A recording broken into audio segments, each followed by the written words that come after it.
or did we lose like the pizzazz of showing it live?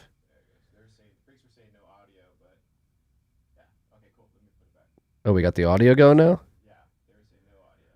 Oh my gosh. Well, you guys missed out. But yeah. So, dude, I have this cool thing. It is. Daryl is out of time. Daryl's out of time. I gotta wrap up with. So this is called this is called an open dime Bitcoin wallet. So this has a Bitcoin on it. This has a full Bitcoin on it. Okay. And it has this hole that you can puncture. So this is basically the cash equivalent. It's a bearer instrument for Bitcoin. So I can hand this to you. Okay. I'm not giving it to you, but just hold it. We can see it. It's like, don't take my Bitcoin. So it works as like a USB drive? So yeah, you Just plug it pretend. in your computer and you can send Bitcoin to it, and then you got to puncture that hole, and that's what unlocks the private key. So I can give it to you, and you cannot access the Bitcoin on this until that hole is punctured, and then you plug it back in, and you can actually take control of the Bitcoin. What does that have to do with censorship? So, well, this is the ultimate censorship-resistant crowdfunding mechanism. This is totally uncensorable money that anyone could send crypto. Right, but we're talking about discussions, conversations. Well, yeah, and so the reason I'm bringing it up is because we are putting a full Bitcoin towards, our work with Daryl, and we're going to have this basically sit, and we're going to watch it over the years, and we're going to use the funds. The address for this wallet is published on minds.com/change. And so what we want to do, you see all the censorship, the financial censorship happening, which is correlated to censorship of speech. Google's now suspended monetization on YouTube for all users in Russia. Applies to other services as well. That's a whole creator industry up in smoke. No way these guys can make up that revenue on. It's unbelievable, yeah. So I just wanted to bring this up because we're going to be doing more events. We believe in offline events too. It's not only an online social network. And so if anyone is interested in supporting the conversations, the long form conversations we're having with Daryl, please, send Bitcoin to this address, and we're going to put it towards that. Thank you guys for coming here. Oh wow, you just cut him off there. Just get the hell out of here. Totally, eh? Yeah, we were going to start off this episode with some podcast inception. We had a clip from another podcast, and what's it like seeing Open Dime on Joe Rogan show? It's pretty cool, right? I mean, it's like permeating into mainstream, right? Because it's kind of funny because Rogan now is actually mainstream. Yes, he right? I mean, like mainstream. he's not that guy. He's more mainstream than CNN, right? Like, Yeah, he's got a bigger audience than CNN, that's for sure. Yeah. And like Bitcoin is on everything now. It's like it's part of every large conversation that there is. Well, it has to be. I mean, especially considering what's going on in the world in the last few months, particularly. It's still tiny. Like, when you talk about like total capitalization of Bitcoin, still less than $1 billion, but it's on everything. Yeah. What are we at? Like 800 billion, 775 or something like that, I would imagine. But We don't care. no, we don't. We're just going to keep stacking, keep building. I mean, a product that you built just Yeah, that got was pretty broadcast out to millions of people. Did you guys have a bump in traffic No. yesterday? No. I don't think anybody understood. Like, I don't think it was like any change in sales. What do you give the gentleman wearing an Ethereum shirt? What would you give him in a rating of describing your product? I think like, for an army show, like he did an 8. Yeah. 8. Yeah. Okay, an 8. And then he got rushed off the stage. Joe was like, Yeah. get the fuck out of here. I don't care. Right. It was totally like that.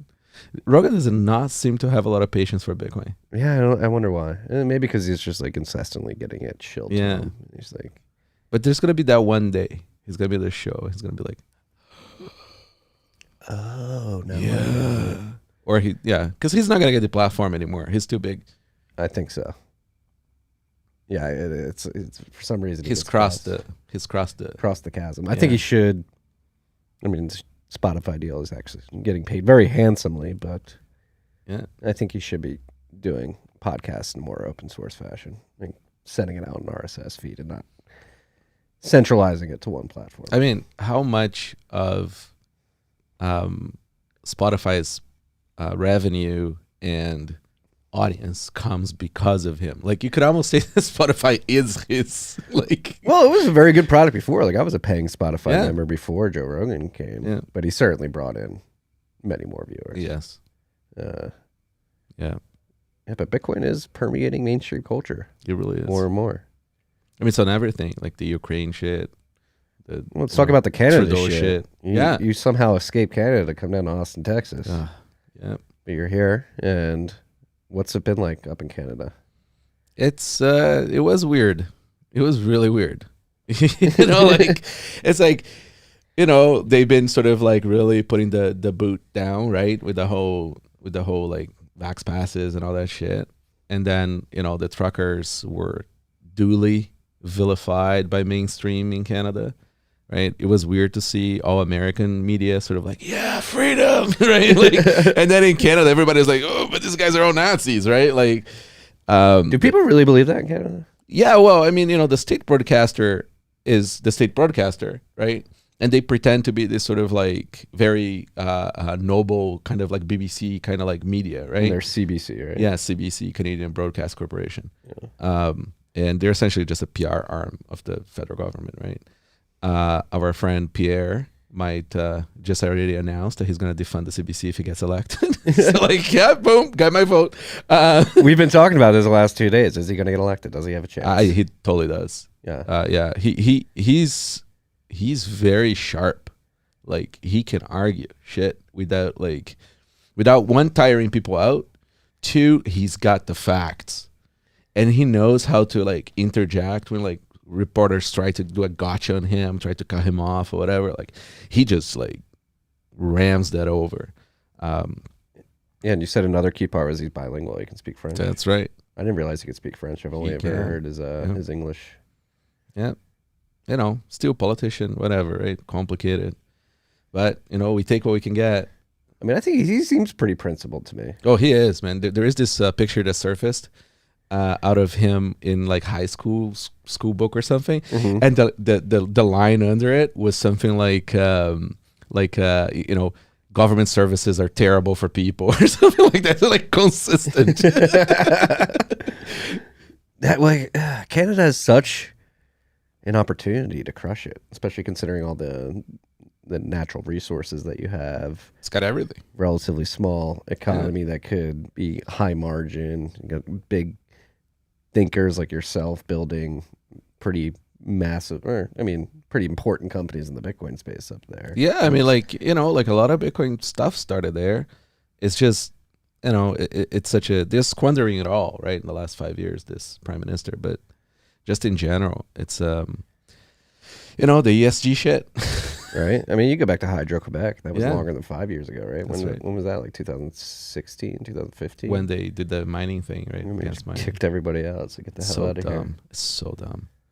And then you have the oil in Alberta, right? Like it looks ugly from the sky, right? So it's bad photo op, but like it's super like green for whatever that means, right? Like it's like they have all the stamps and they do it all, right? Because they want to sell it and they want to sort of like it's whatever it takes for the market to take this, right?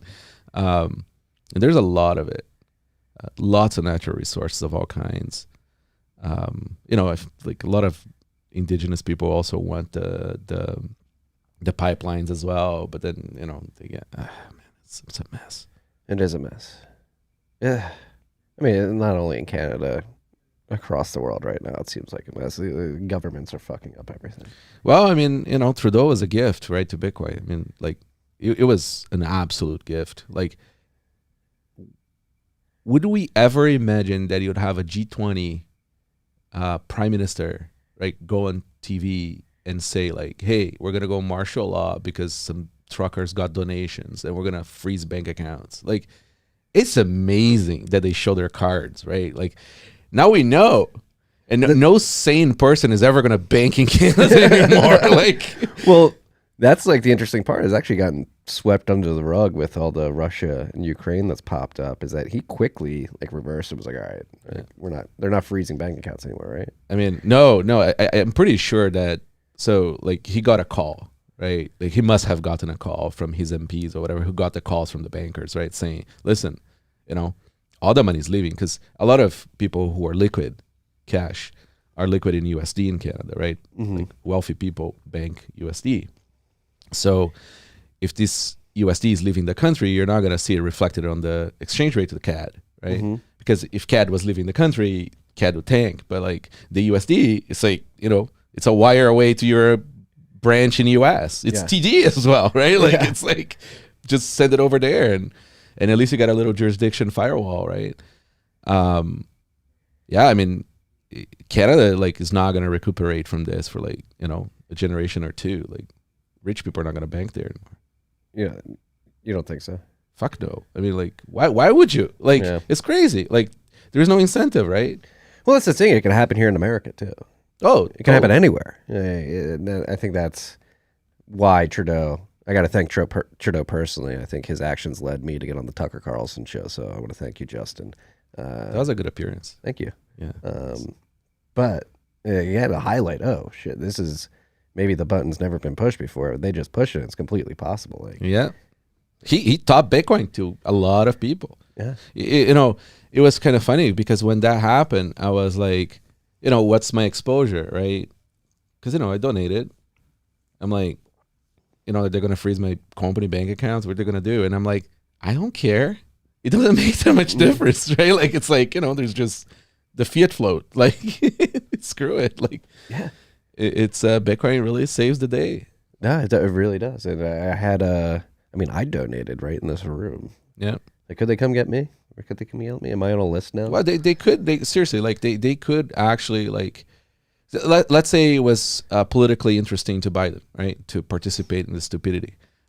They could have, like, asked Vincent to, like, you know, maybe put a stop on some bank accounts and stuff. Yeah. Because terrorists, right? Yeah. You guys have laws to handle that without courts here too, right? Yeah. Yeah, so, I mean, there's a lot of extrajudicial actions here. Yeah. The terrorists. How desperate are they that they're labeling working class people terrorists? It's hilarious how Trudeau in March of 2020 was asking everybody to thank a trucker. Yeah. And then 2 years later, let's unbank a trucker. He's like literally peak woke. Like, it's like the peak. Don't call peak. We've been calling peaks here, and we've been proven wrong. I don't think there is anything more that comes after him. Like, it's just not possible. His, like, the level of hypocrisy and vacuousness and like, it's just, that's it. Like, he's it. Like, they should have a flag when they say woke. It's like Trudeau's face on it. Well, it is crazy how sociopathic he is. Like, when he got COVID and escaped to wherever he was, and he was like out on his back porch.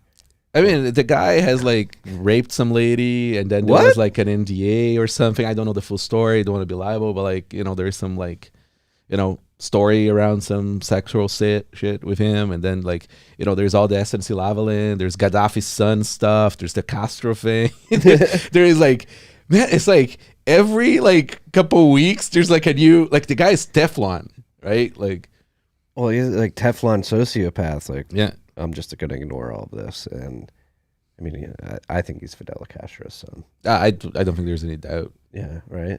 I mean, he's got the charisma, man. Like, he can rally a crowd. You know, he like, can. He has good hair. He's a young global leader. They groom those young global leaders well. It's funny. His family made all their money with gas stations. Really? Yeah. They sold about 30 gas stations way back in the day. What was his dad's name? Pierre Trudeau? Yeah. I don't know if it was his father or his grandfather who had the gas station. That's how his family made him into a trust fund baby. Yeah. God. Like, how do we end up at these? I mean, here in the United States, we have Joe Biden, who's literally losing his mind in front of the world. Yeah. No, it's Sleepy Joe, right? That's what they call him. Yeah. That's what Trump was very good at nicknames, Sleepy Joe. I know, right? I kind of missed that. Simpler times, right? Trump's, like, you know, for all his flaws, we're definitely simpler times politically speaking. You know, no war and just orange man bad, and that's it, right? No, but he was going to start World War III. Right. But now everybody's begging for World War III. It's so weird. The clown world is very perplexing. Yeah, I mean, it's like, you know, all of a sudden, it's like everybody's like critical thinking just out the window. It's like, you know, when countries are sort of at war with each other, like, there's no saints, right? It's, you know, there's just population suffering, but, you know, it's not like, you know. That's the thing that pisses me off. Like, it feels like what's going on and what has been going on is like a massive proxy war on the global stage. Totally. We're just collateral damage. It's always been like that, right? I mean, yeah. But, you know, the petrodollar it's officially over. It's just going to take a little while to wind down, but it's over. Do you think it's officially over? Oh, yeah. I mean, they announced that foreign reserves are not really sovereign anymore, right? They're just gonna, please take your money and go. And then now Saudi Arabia, says that they're not gonna, like, they're looking to the yuan. I mean, just for them to say that out loud, it's essentially like them hint. Yeah, it's over. It's over. It's a good thing. I mean, like, petrodollar is bad for America. I agree. I mean, Triffin's dilemma is real, and we're definitely coming to the end of the dilemma that Triffin laid out, which is, all right, over the next number of decades, you're going to hollow out your manufacturing base and inflate the dollar, but it's going to end bad. Good short term. It was a good run, long term. Bombed a few countries, some misery. It was a good run. It brought democracy across the world. You're going to have this democracy, sir, if you want it or not. Freedom. Here, put some ink on your fingertip. You got democracy. Okay? That's right. Yeah.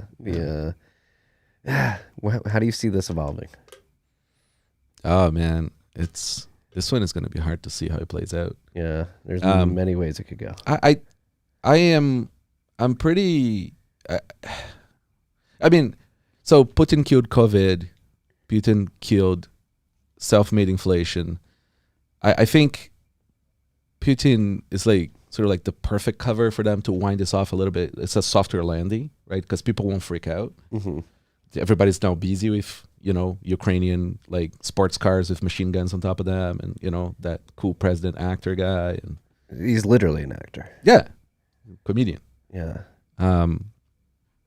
Yeah, and it's impossible to know what the fuck is going on there, like, for real. Yeah, I have no idea.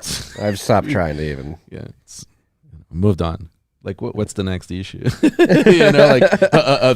the world, right? Like, I think they're trying to bring COVID back. I've been seeing tweets about a new variant. Okay. They should call it the Sputnik or something Russian. Yeah. It's obviously we believe that Bitcoin should be the monetary system that people transition to, but it's probably not going to happen right away. No, this is, remember, right? Like, Bitcoin is like 800 billion. Like, that's like a rounding error on most like Treasury trades kind of thing. Like, it really is nothing, right? But what's really cool is that being so little also gives all the little men like a chance to front run the system, right?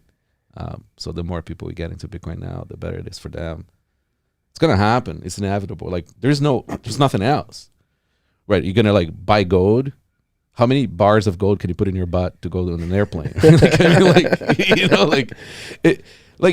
So at the current gold price, like, for somebody to take real money out, it would be like a toddler's worth of weight. Like, you can't get through an airport with that. Like, they'll see it. Mm-hmm. It's there really is nothing else. Well, even like, so that, I mean, you're talking about like escaping with your wealth, but I think even on the international trade, like commodities trade, like, what's going to happen if Saudi Arabia's talking to China about doing oil sales in yuan and pricing them in yuan and settling them in yuan?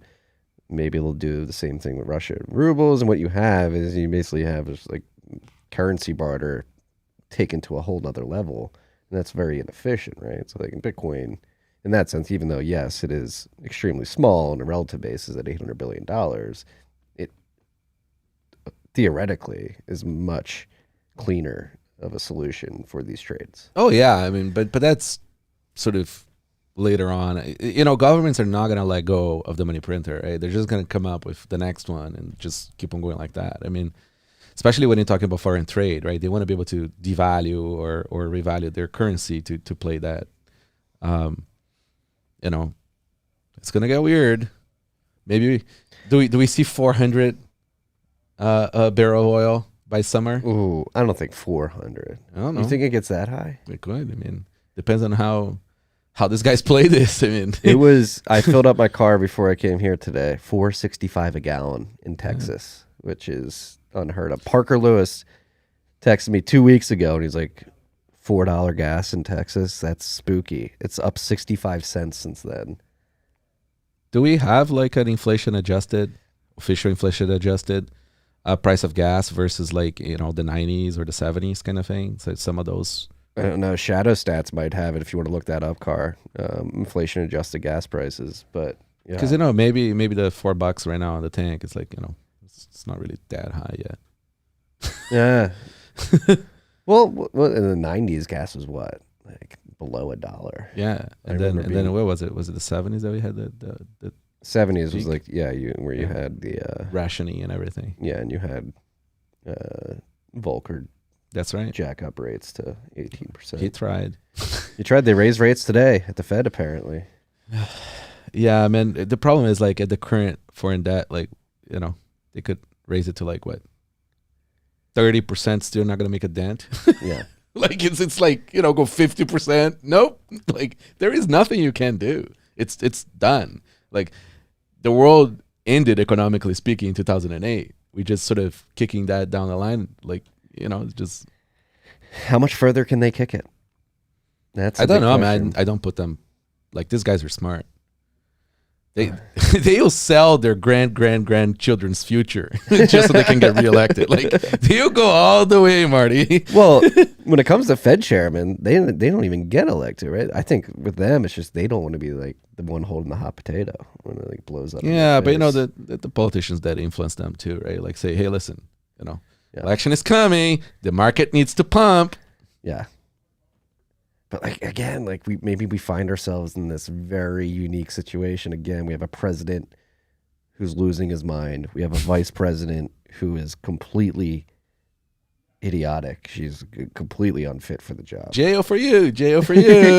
Like she's weird. She's weird. And then we have the Speaker of the House, third in line. Or I don't know, Secretary of State, third in line. I don't know. Nancy Pelosi is who I'm talking about. She like is going through dementia as well in front of everybody. It's like and confidence is a big game. Right? It's a big part of this. How do they have like age like limits for people or like just term limits? Yes. You know, like what happened to term limits? You know, is this a dictatorship? These people just keep on going over and over and over and over. And how do they keep getting voted in? Like that's my question. Like how's Elizabeth Warren, people in Massachusetts, still getting voted in? That's a weird one. Yeah. She's like also another psychopath, right? Like total sociopath liar. Like she's a Native American, dude. Yeah, right. That? I think I have more Native American in me than she does. I think you might as well. Yeah. I think she literally took the blood test. Trump like goaded her into taking the blood test, and there was nothing. Like I think like 1,000%. Does that count for taxes? Because that's the real question, right? I don't know. I mean, I think it should. I think there is like a ratio. I think it should. So we are all, you know, indigenous of some place at some point in time. Mm-hmm. So we should all just be tax exempt. I think so as well. I'll run on that. I'll vote for you. Are there age limits in Canada? No. What about term limits? No. So prime ministers are just the leader of the party, right? We don't have presidents, right? So they can just keep on running. I think max is that we've seen so far is about 3 full terms of the sitting of the parliament. Yeah, that's what you're saying. Pierre's in the process of becoming the vote for the leader of the party. Yeah, right? So essentially it's our primaries are kind of going on right now where they're all sort of going around asking the party members, because you have to be a party member to vote, who's going to be the party leader, right? Because he is an MP. He's essentially a sitting congressman equivalent kind of thing, right? So he's running. And he likes Bitcoin. He's a real Bitcoiner. Like he's a fan of Safe's book. Like legit, like I mean, you saw that speech where he teaches about money, right? Like, it's where's that like the picnic table? No, there was another one. Like he did one on the floor. On the floor, yeah. That one was like that was good. And for some reason, I remember a video of him like walking through like a meadow, like by a picnic table. But you know, like the average person does not give a flying fuck about the parliament or what's going on in parliament or politicians or anything. It's just, you know, we are over politicized through like, you know, Twitter and things like that. But like the average person, like has absolutely no clue. What do you think the average person cares about in Canada? Right now, I mean, house price, like, you know, homes in Toronto are going up like 28% per year. Are people scared?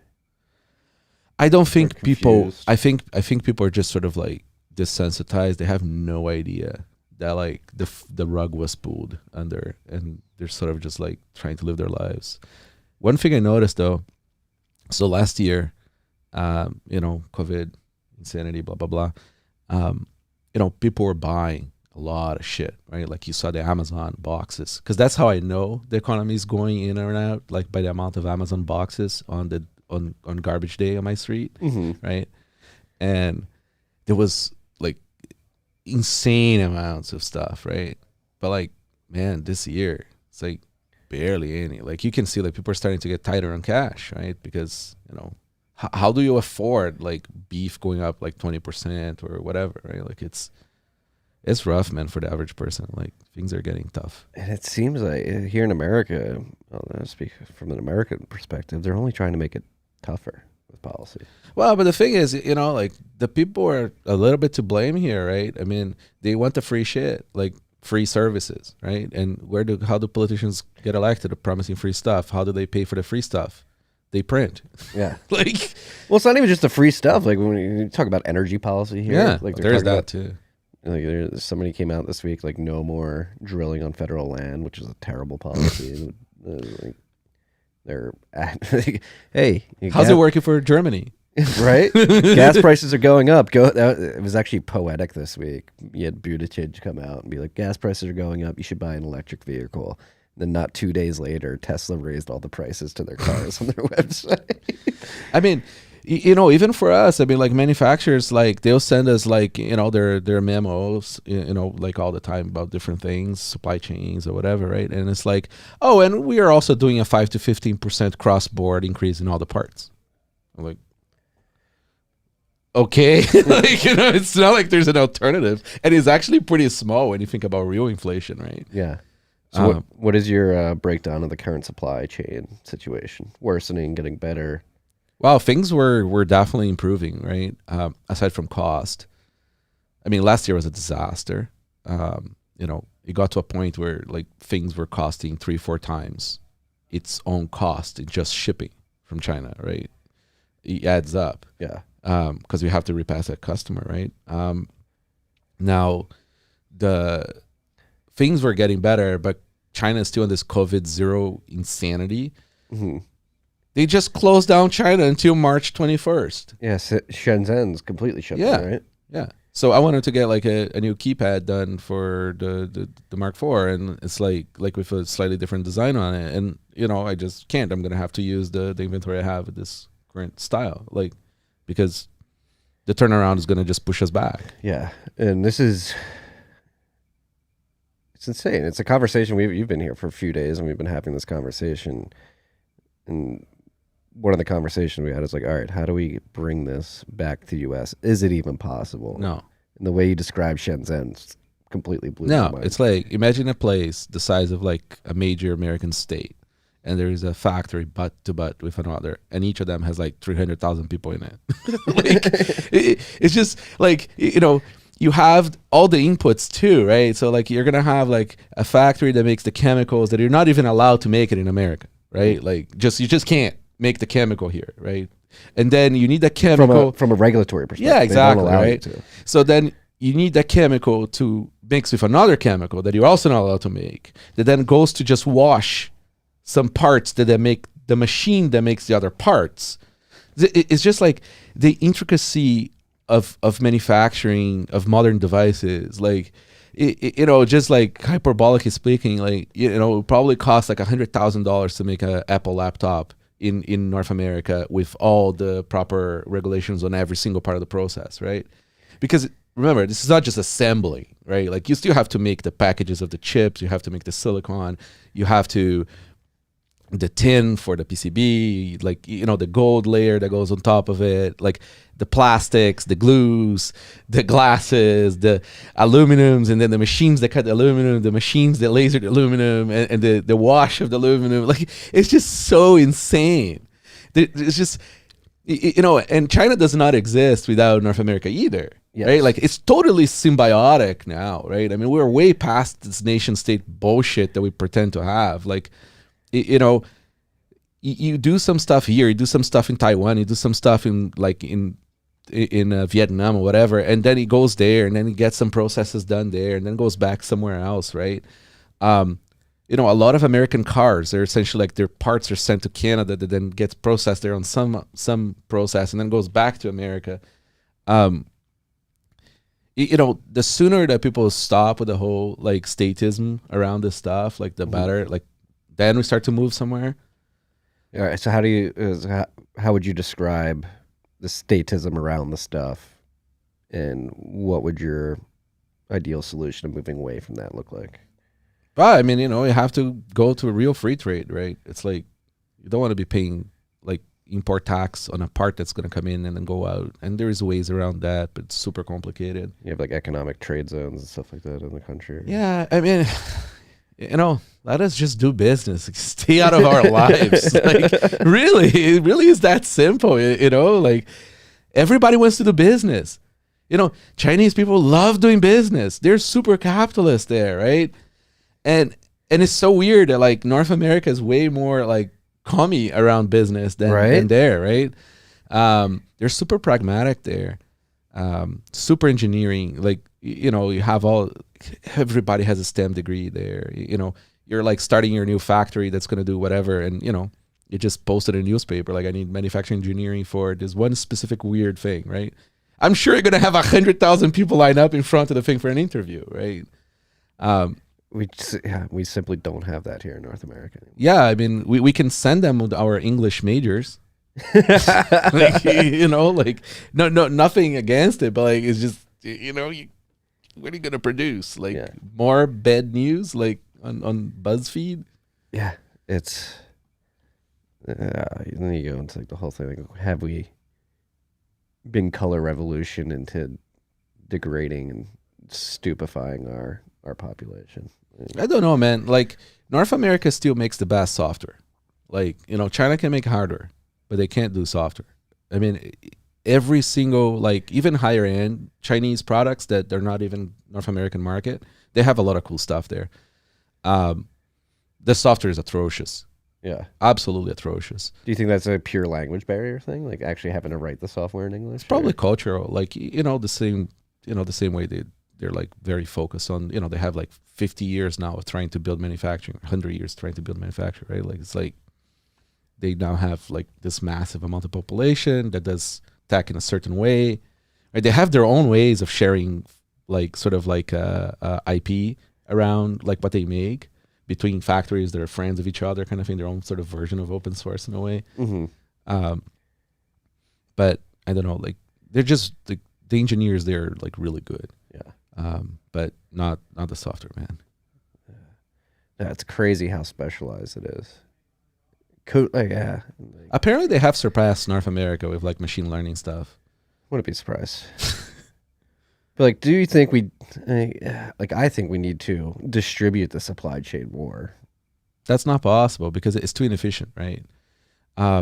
Remember, you know, especially if we keep on going with all this stupidity around energy, right? You know, it costs money to move physical things, right? This is not like, you know, a bunch of dudes building a photo sharing app and they're like sharing ideas on Slack, right? Sharing information is nearly free.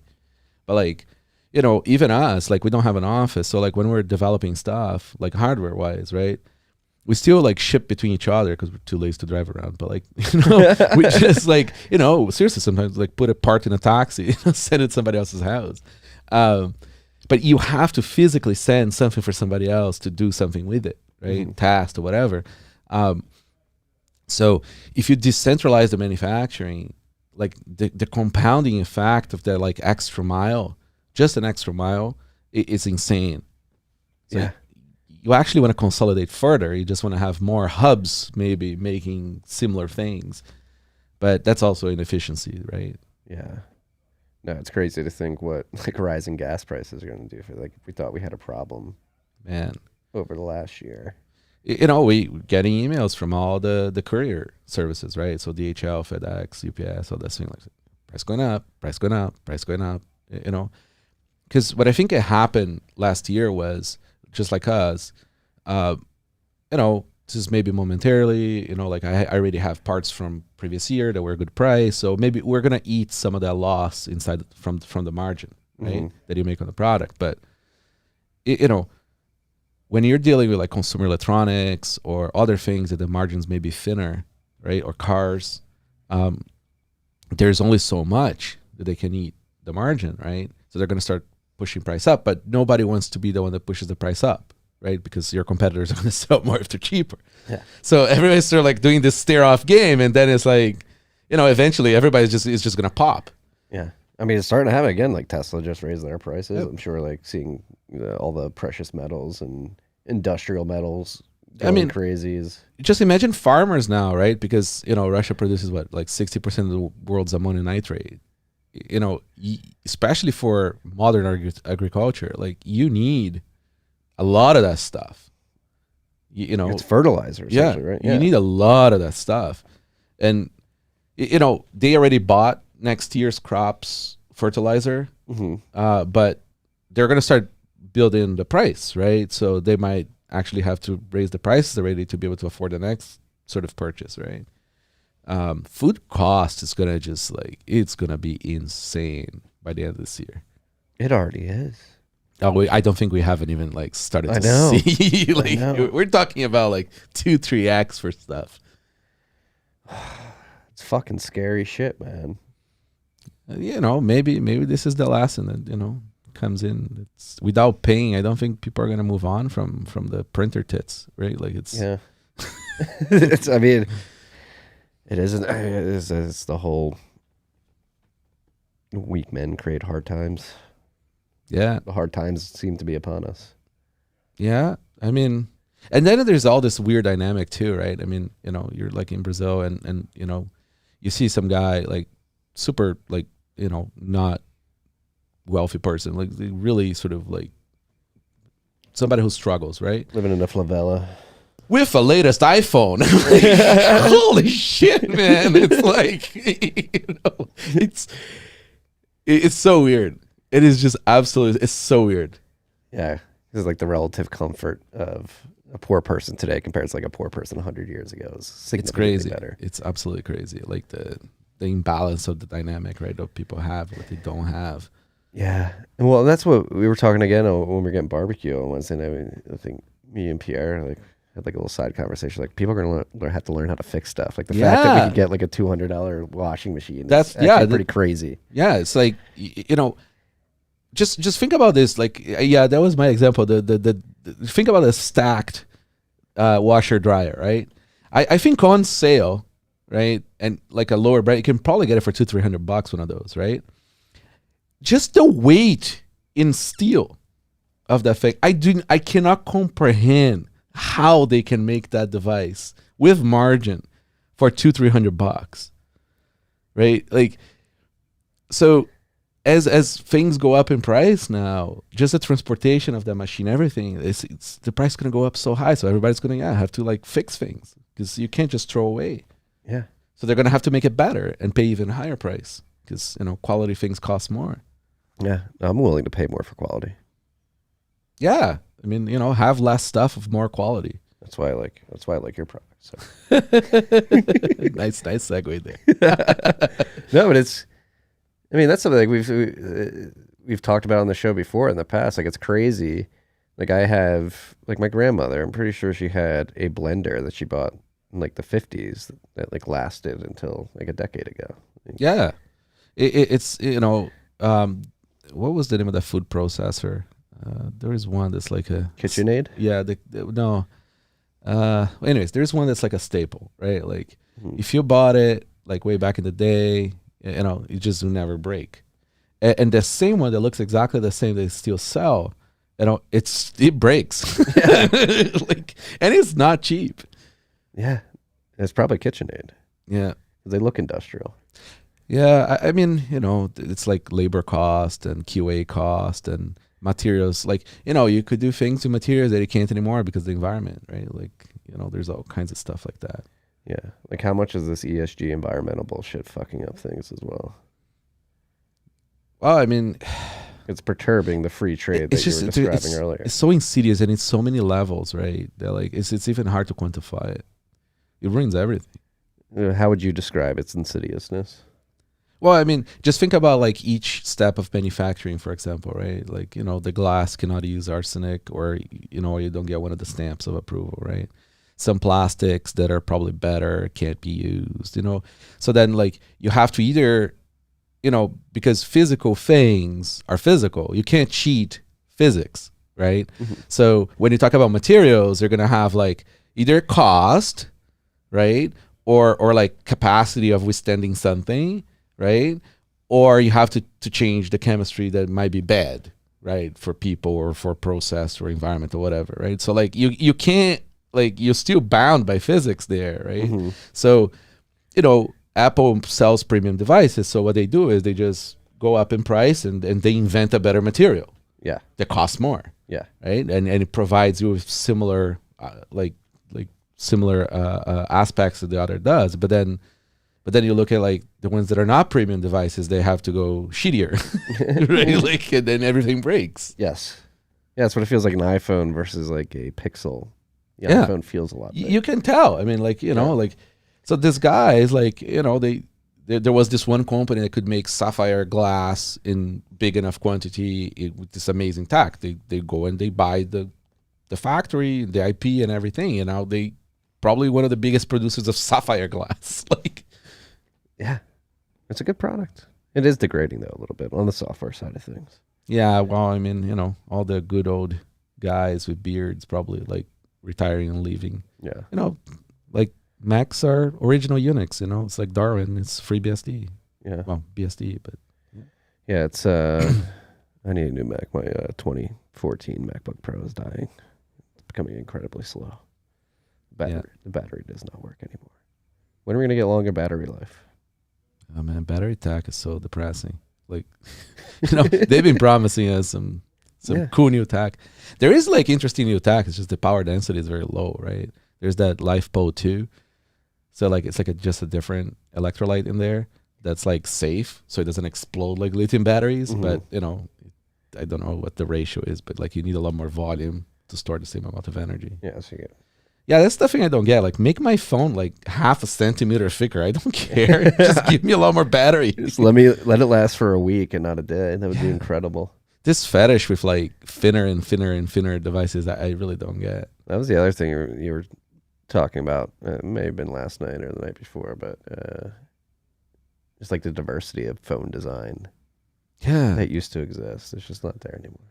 yeah. I mean that Jobs presentation of the iPhone. I mean, you know, people don't appreciate that like there were no touch devices before the iPhone. The touch was invented for the iPhone. Yeah. Like the idea that you could like take a keyboard out, right? Remember how long people kept the Blackberries because the tech took a long time, you know, and then there was a Palm Pilot with like yeah, the I was stylus. just gonna say the Palm Pilot was shit. maybe the first like attempt at it, but it was terrible. Yeah, it's like awful, and you pretend to write the letters, and they show up. It was just awful. Yeah, I had all those devices. It used to be fun to buy phones because they're always like different. Yeah. You get the chocolate, you had the razor, you had the spin up and flip, the straight flip, the slide. But you know, this happens with like any new invention, right? Like, you know, when cars came out, right? Like when like there were like hundreds of car companies trying all kinds of weird stuff. But then you find an optimal design that really solves the utilitarian problem of the thing, right? And then that's it. Like everybody's gonna move in that direction, and then that's it. It's just one more thing we've commoditized. Yeah. You have your pickup trucks, you have your 4-door sedan, you have your midsize. There's a few different designs. Nothing wrong with that. I mean, that's just how evolution works, right? Like you get like at a critical point in design, and it's okay. It gets you from A to B, that's all that matters. Yeah. Allows you to store stuff in it that you need to store, it's all that matters. Yeah. And then, you know, if you really want to go all mall ninja, you can get your Civic and add all the things to it. Yeah. The Cybertruck, are you a big Cybertruck fan? I have a weird relationship with that car. I kind of find it awesome. At the same time, it's like, if it came out exactly like that, I'd probably get one. Because it would probably scratch the itch that I have to like getting a Humvee, original Humvee. I always wanted one of those. Don't have a place to put it. But like, I kind of feel like the Cybertruck will give the same vibe. Do you think it ever comes to market? I think they will water down the design. Yeah. Yeah. It was weird. I don't ride Teslas often. Like I took an Uber. Teslas feel cheap. Yeah. It's weird. It cheap really material, feels right? cheap. Yeah. Yeah. It's got that like, kids' toys. It feels like a Pixel. Yeah. It's got that Fiat vibe to Yeah. it. I actually saw, I was in the Whole Foods parking lot and was going to my car to put the groceries away. And there was a Honda Prius backing up into the lane in the parking lot. And then there was a Tesla backing up at the same time. They crashed into each other. They didn't stop each other. No, I was trying to wave. I was Like- waving at the lady in the Prius, like, "Oh, you guys are coming," and just they ran into each other. Prius is fine. Tesla was pretty fucked up. Well, well, I mean, cars nowadays are designed to absorb all the impact, right? Yeah, So, but like, you're talking about like people maybe going 5 miles an hour. Like, come on, right? I mean, yeah. take a little. How do you view building your products so they last? Like, I can stick an open dime up my butt, pull it out, and like plug it in. And, It's funny. like, how long is this thing gonna last? It's hard to tell, but we have sort of like two tracks, right, of thinking. Like, so Cold Card is trying to be secure, right, and security is a moving target. So the plan is make something good, right, that lasts, but we will keep on improving the security, and improving the security is just not software, right? It requires hardware changes too. So we have to create the new thing to evolve on that. So we try to make it like a price point set of trade-offs that, like, $100 something is very cheap for you to defend your money, right? I mean, you pay more of that in bank fees per year, and you probably hold less money in your bank account. But buying 15 CDs is much cheaper. Right. Oh boy, the Wookiee. Yeah. Sorry to interrupt. No, I mean, the Wookiee is always funny. It's like Clippy. You should make it pop up on the screen there. But we use like high quality polycarbonate plastic, right, to be clear, and like, use a thick PCB board, and product has a soul, right? Like to put the details on the PCB. It does have a soul. This thing has a soul, right? Like, it has a feel to it, and so with these things, we try to make them like we hope it lasts a long time, right? Like, we try to make them like be quality, well made. Yeah. It's all made in Canada. The open dime, it fails forward. So like, if there is any problems with it, it's going to probably fail before you deposit any money on it. So, so far all the issues there's been were people who, accidentally sort of, ran their cars over, or like over an open dime, or, and they send it to our lab, and, we take it out. It was designed to be that way. I mean, I can't promise you that we can do it, but so far it's been success. I've had an open dime go through the laundry, and I was able to plug it in successfully. Electronics can take a lot. I mean, they're baked at like 200 degrees, 300 degrees, depending on the part. Some parts are much higher, but they're designed to take it, and then they're like washed, right? Like after they get soldering to get, so it's like these things do go through some. The problem is them going to order like on, because that's when you get a short. Wait, what was that? Like you can't put electronics that are like on, right, that have power going through them in water. That's really when, but they're always off. So yeah. Well, and it seems like your product suite is expanding beyond like direct electronics. I mean, you're showing me the demo of the SATS cards, card. Yeah. The cards are cool because they allow us to finally like lower the price point, like, because it's a lot less parts. It's just one chip and antenna inside plastic, right? So it's like an NFC. It's like kind of like a hotel key, right? And all the logic and everything lives in just one chip, right? So we can make a fairly like resilient, cheap product, right? That's like, semi-disposable in a way, right? How do these products work? So you have the signer, the tap signer, and the SATS card. Yeah. So, I did like a whole Livera episode where like we go through like each part of it.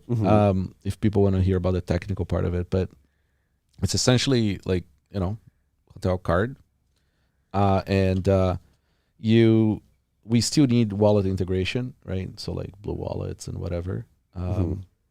We actually have a bounty, $25,000 for somebody to make an SDK in React.js for the NFC implementation for the phone wallets. Oh yeah.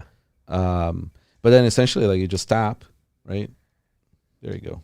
You tap and the deposit address shows up and verified. It's like, It's great. It's like magic. it is like NFC is so cool, so cheap, and it's already on everything, right? It's like it's such an underutilized technology, right? I mean, in Canada we have had tap for credit cards for a long time. You guys leapfrog that here in America with the phone tapping for credit cards, right?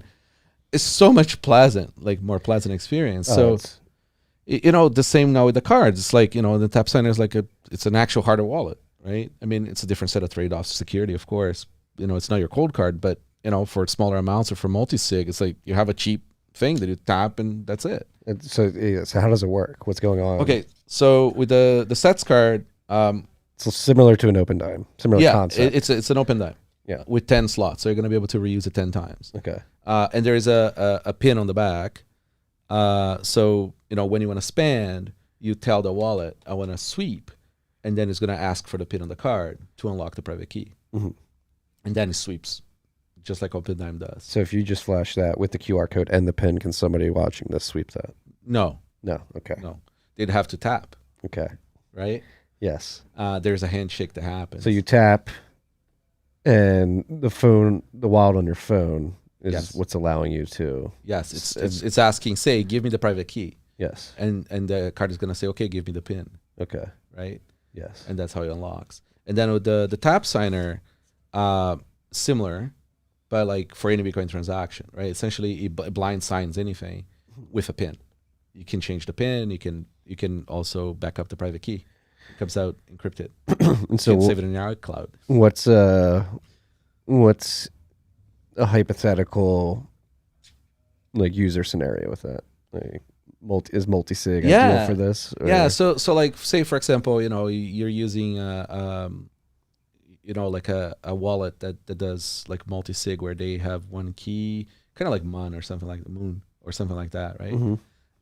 You could have an extra authentication, right? Or like really an extra signer where you tap. So because here's what happens, right?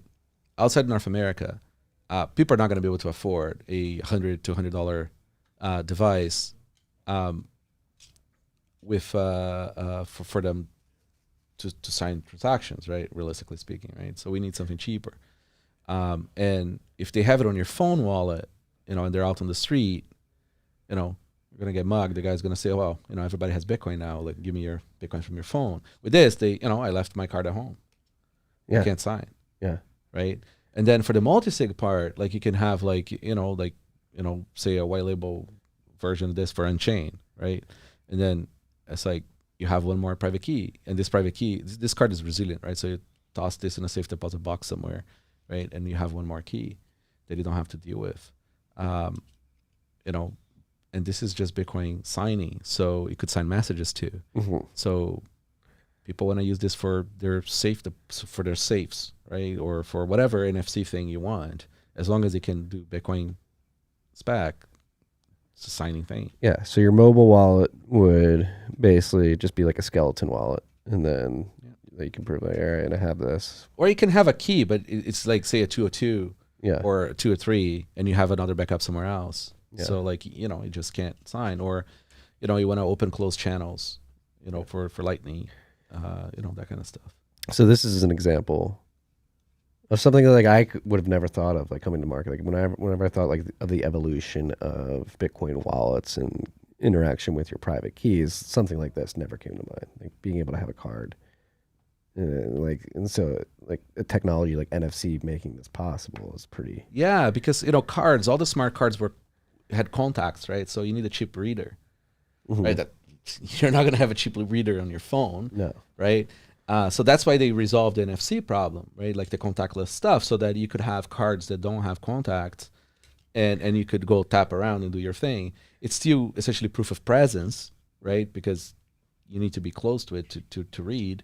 And then the CVC, which credit cards have been using for half a century, right? Is just a pin that really guarantees that. So like, we're gonna ship these with like a sleeve, RF sleeve, so that it doesn't get read. But Even like a Faraday cage. Exactly. Yeah.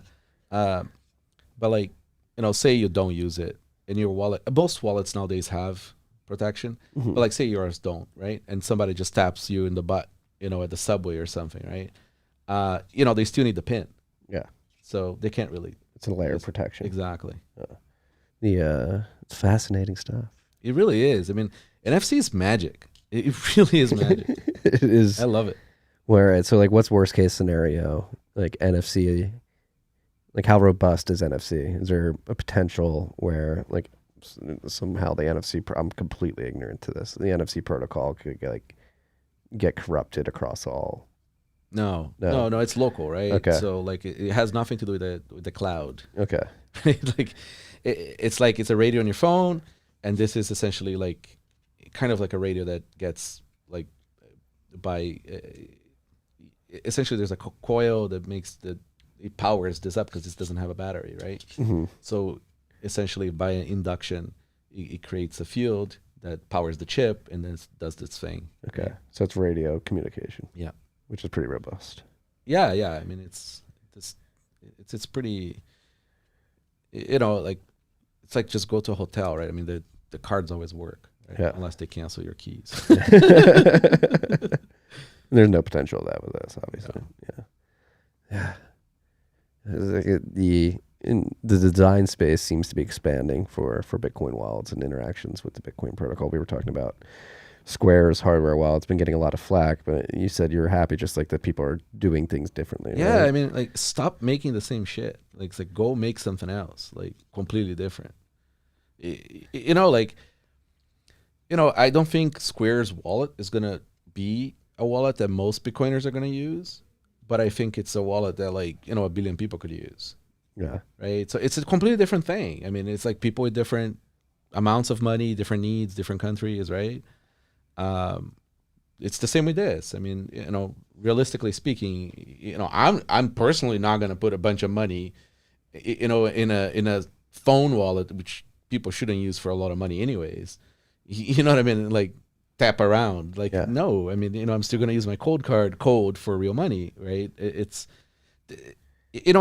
and I really think that people would just have multiple devices. Right, many of them. Like I have a cold card for operations, right? Like for like the spending money of the company, and then I have for the cold storage of the company, and then I have it for cold storage myself. You know what I mean? Like you just have a lot of them that have different thresholds. I'm not gonna I'm okay putting the USB one for for spending money, whatever, right? Yeah. No, but thinking about that too, like how do we? The UX around that wallet management is similar. Like I have a cold card for the business. I have one for personal life, one for multi-sig. Like just tracking all that and the practice around that. BIP85 helps a lot. How so? Well, you can have one original seed that's like very cold that then sort of like seeds other devices, right? Yes, but but it's also like tracking that, just without having to without putting it in like a Google spreadsheet. Well, I mean, being your own bank comes with responsibilities, right? I mean, when you think about it, but are there services that can be provided that make it easier and give you more peace of mind? Yeah. There's always going to be a trade-off, right? I mean, collaborative multi-sig, right? It's great, it really is, but you're sharing your money. Flaxman had a nice spec for doing some blind key thing where essentially. Yes, I really like this one. Yeah, I can't remember the exact spec. Essentially it was like you could get into a multi-sig where you create a parent private key and then you can spin off another HD wallet below that. Oh yeah, it was BIP32. It's deterministic private keys. Yeah. So then you can give private keys to your family. Right, but they don't know how much money there is. Yeah, they don't know the balance. Yeah. If you're ever in a pinch and you need them to sign for something, they can do it. Yeah. There's all kinds of drawbacks to that too. Seeing the money helps. And, another thing too is that, people should not have,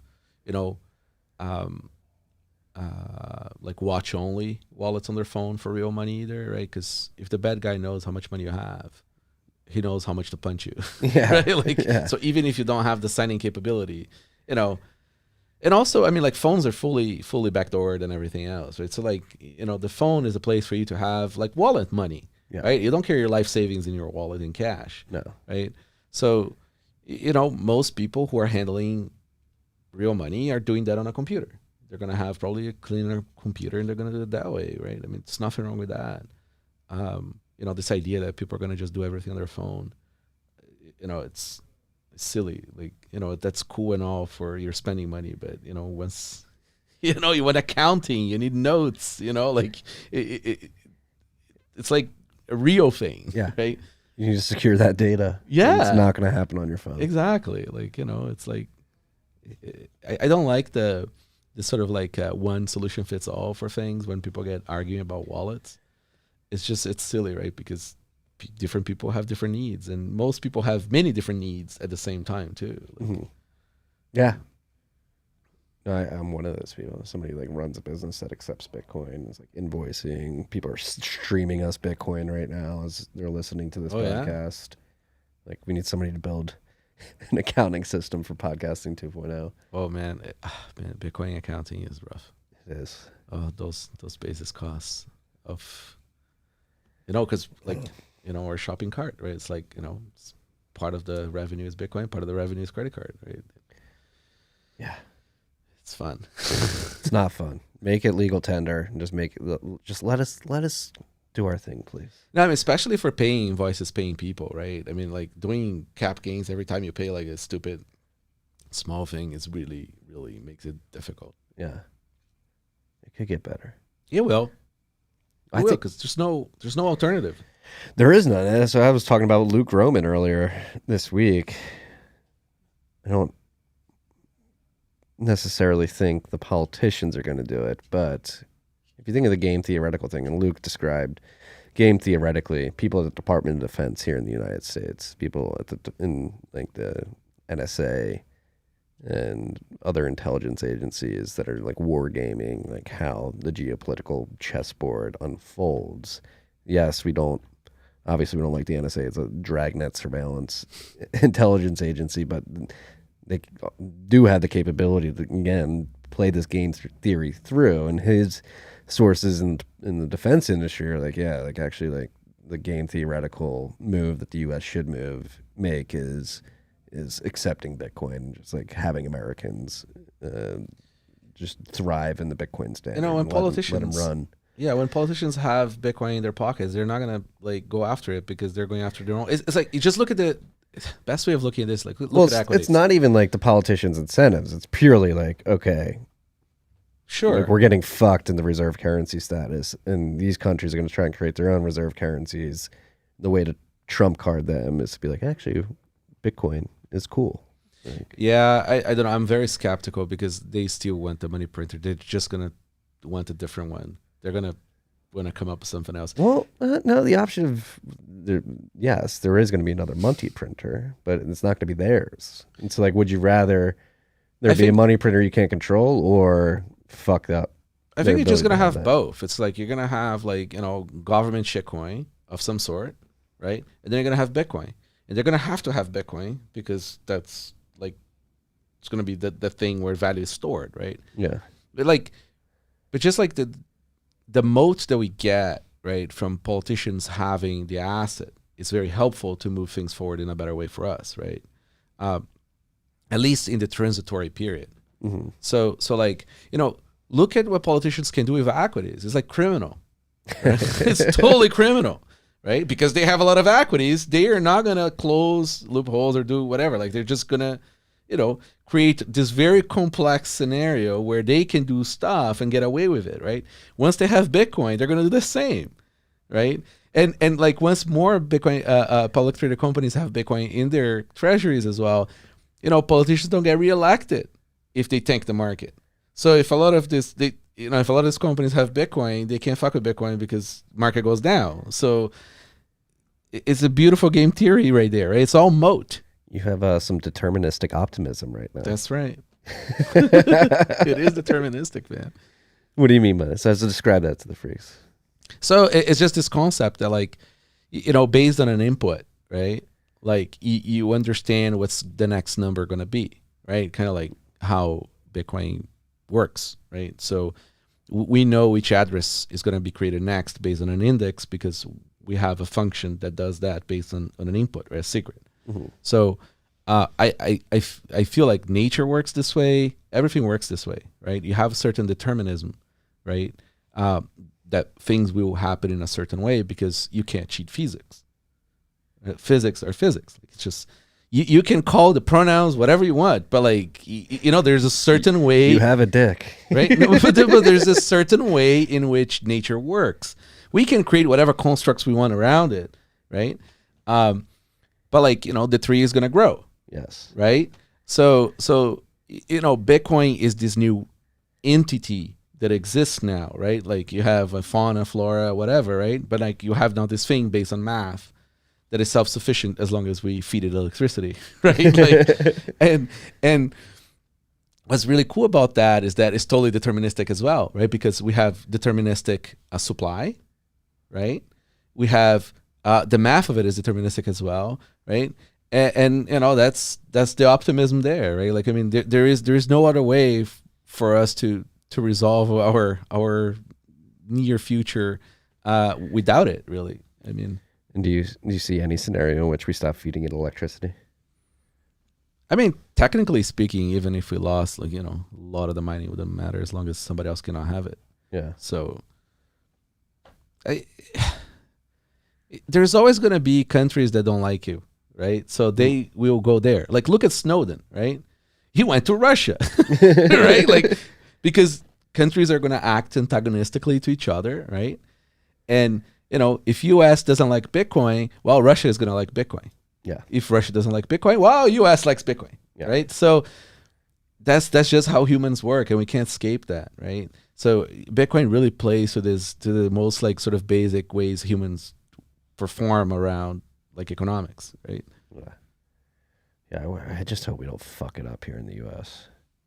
Things here are going surprisingly well. Yeah. I mean, of course they're going to try to like cuck it, right? Like, but they can't really, right? So they're going to do a bunch of stuff, right? It could get a lot worse, but it's not like going to succeed long term. It's just going to slow things down and annoy people. Yeah, it's just going to be nonsense, right? It's kind of like flying. Like, they can't prevent people from flying. So what do? They make you like strip, you know what I mean? Like, go through machines that cause cancer, all kinds of shit, right? Like, but you're still flying. Yeah. Right. I think, I don't know, I'm very hopeful. I think we're just going to have like some growing pains, right? We're going to have some short-sighted moves, but at the end we win, right? We already won. It's just people are just catching up to it. Yeah. It's just not everybody realizes it. How, sitting today, March 17th, 2022, somebody who's been in the industry and building in the industry for like almost a decade now, right? And over a decade. Like, how would you imagine that Bitcoin is where it is today over a decade ago when you started building? I mean, it's so funny, right? Because back in the early days of Bitcoin, it's like you look at this shit, it's like batshit crazy, and there's absolutely no way it's going to work. It's almost better if you came into Bitcoin a little later, like in the 2012s, 2013s kind of thing, because like at least there's like, like there's a narrative, there is some education, there's stuff, right? But in magical internet money, like, I mean, this is retarded. It's just not going to go anywhere, right? And here we are, right, where every single world geopolitical sort of like event that happens has a Bitcoin story on it. Like, it's amazing. We used to believe Bitcoin was for payments. Yeah, right? I mean, you're saying that last night. Yeah, it's only Trace that I remember. One of the only people saying is the story of value, right? I mean, and we were making payment terminals. How stupid is that? And it's fine. We learn, right? And things sort of evolve. And I think we all have a much better understanding of what this new thing is, and it's sort of doing well. It's a lot of fun. The people working on it are absolutely brilliant. It's and it pays. It's like it's a monetary thing. It's like it's money handling thing. It's not a toy, right? That's the cool thing about it. It's like it really is not a toy. It's not a photo sharing app. It's not like it's like it's a tangible, meaningful thing to people. Yeah, it has. Bitcoin's tangible. It's kind of funny. It has. I mean, it's like it's industrial in a sense. Like it's certainly not a toy. It's industrial in the sense that you have to respect it. It's fully utilitarian, right? Yeah. Like, I mean, that's it. It's like, you can push your artistic words into an op return, right? But like, but the thing is utilitarian, and it's just so cool to see like smart people working on a thing that helps humanity for change, and two, like a thing that has like its pure intent is economical, it's financial, right? So like if you just do the thing right, like you make money. Mm-hmm. So it monetizes everything, right? In a sort of like more sort of moral way, in a way, like it's amoral, but at the same time, it's just like it's a much more future looking thing, right? Just the time preference is just it's aligned with the future, right? Yeah, it's just so cool. Which is another thing, people attacking Bitcoin for its energy use. Like you got to think about the second and third order effects as well. I mean, I think the first order effect of Bitcoin using a lot of electricity is actually a good thing. It makes us more energy efficient, but the lowering of time preference really shifts the opportunity cost of energy expenditure in real time. I mean, Germany, right? I mean, Jesus Christ. Like, I mean, who turns off nuclear reactors because of like a screaming autistic child on TV? Like, well, they started it before in their defense. Yeah, they it's started true. it like 20 years ago before she was even born. It's so sad, right? Because most of reactors, I'm not energy expert or anything like that, but like as I understand, most of them are like 50s technology. Like we don't even have scale, like new nuclear technology deployed. Yeah. Look up the Adams curve, car, please. But I think because I just think I believe it's the Adams curve. But I mean, this chart just like shows how bad we fucked up the energy. And society runs on energy. It drives me insane. I'm supposed to have a flying car, okay, with a AAA nuclear reactor. I want like AAA size nuclear reactors, okay? So like it's like I have them even to power old devices because they make the voltage right. It's like I can power my like 80s Walkman with like a nuclear reactor, right? That is the way it was supposed to be. Like it's just so silly. Yeah, no, it's really silly. And I'm sorry I have my phone out because I'm looking for this. Here, I've got it right here.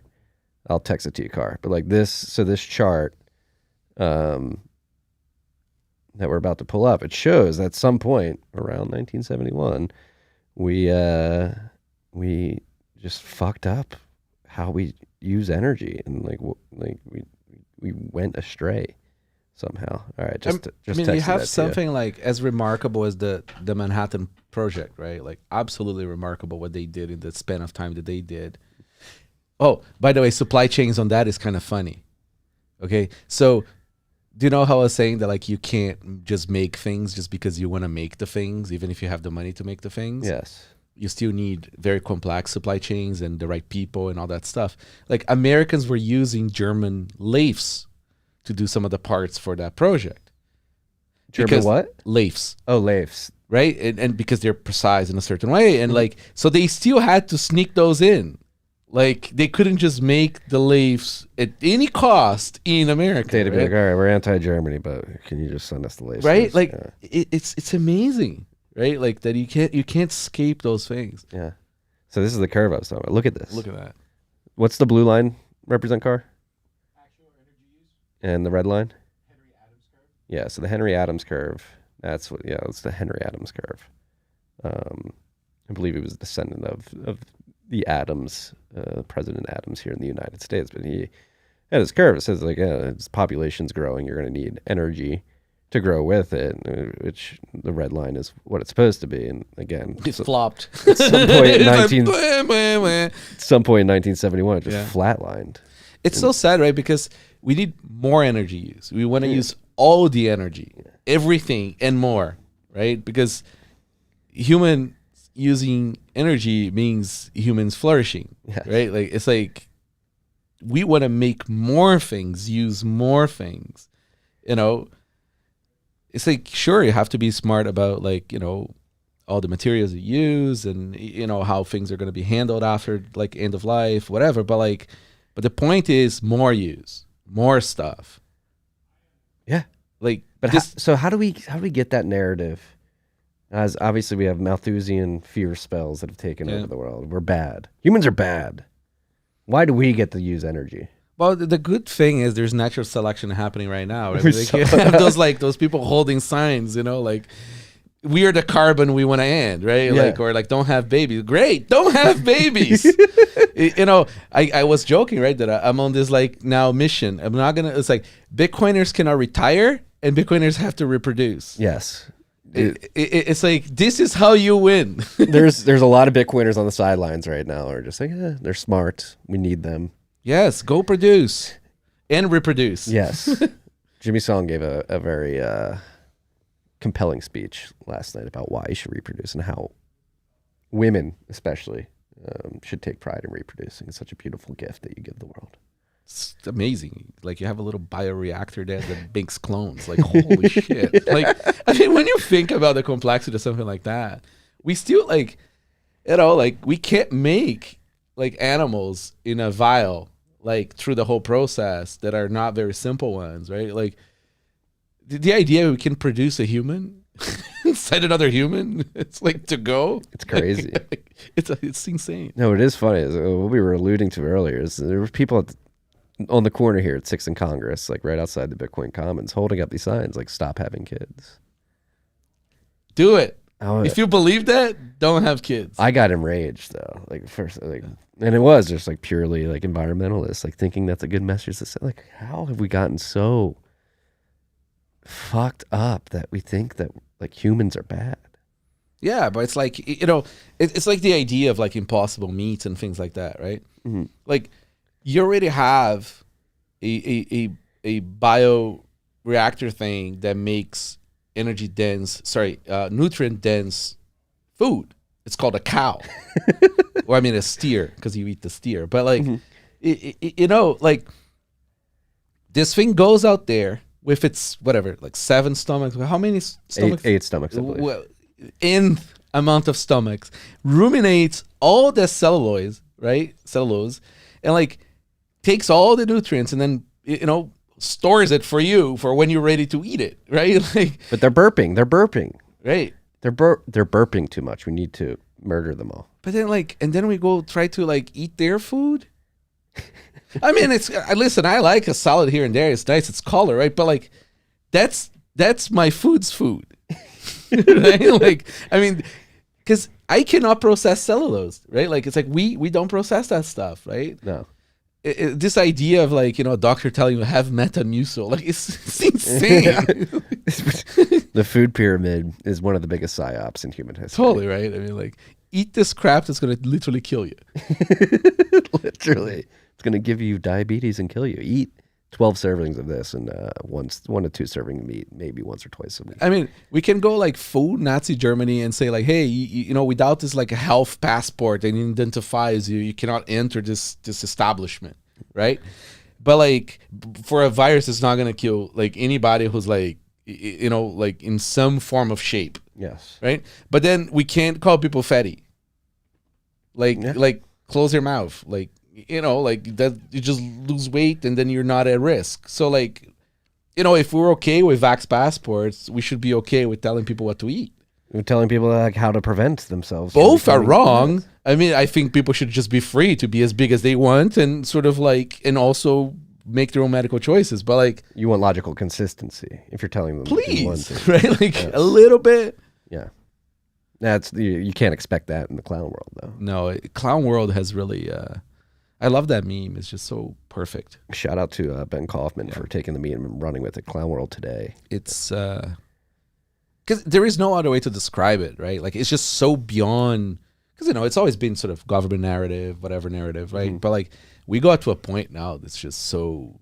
It's like you're It's watching. a joke. Yeah, it's literally a joke. But and I also think it's important. It's actually a very important meme where I think one of the avenues, one of the most effective avenues of getting away from the clown world is making fun of it. And so like highlighting, like ridicule does go a long way. It does affect people. It does change. It does. I think we've crossed a certain line now where you cannot argue it. Like it's just so absurd, the thing that they're presenting you with, that you can't even engage, right? Like as like, you're wrong here and there, or like this is not exactly that, or whatever. You just can't rationally engage, like because it's just so clown world, it's just so absurd. They're like the only thing to say is like, "Are you an idiot?" Like, really? Like, I can't really interact with like many friends anymore, or like it's just how do you handle it? And it allows you to like not waste time, right? It's just like, Yes. you're a clown. No, I'm not going to sit here and debate you back and forth. Like it is pure clown world. If you don't recognize that, you're a clown. I'm going to go back to building important shit that actually matters. Props to Udi, because it's the same with the have fun staying poor meme. It's like it gets to a point where it's like, fine, Yeah, this information's out there. like, but it really is Bitcoin that allows us that to say you're an idiot, right? Because you cannot be canceled. It's the fuck you money aspect of it. It really is. Like it's this capacity of being, economically capable of not being destitute, right? Because that's what they do. Yeah. If you make fun of them too hard and you're stuck in the traditional system, they cut you off. Call you a Nazi, misogynist, transphobic.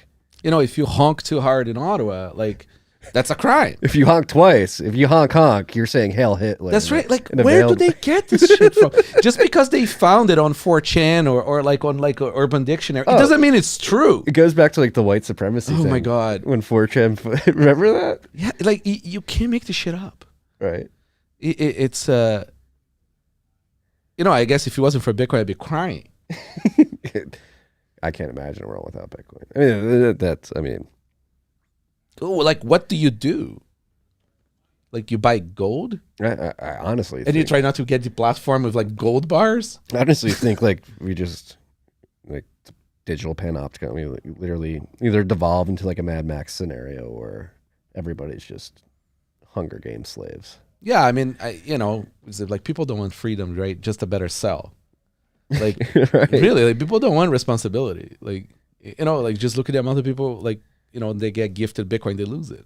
Why should people want responsibility though? Oh man, I don't have an answer to that. Like, I can only speak for myself. I like it.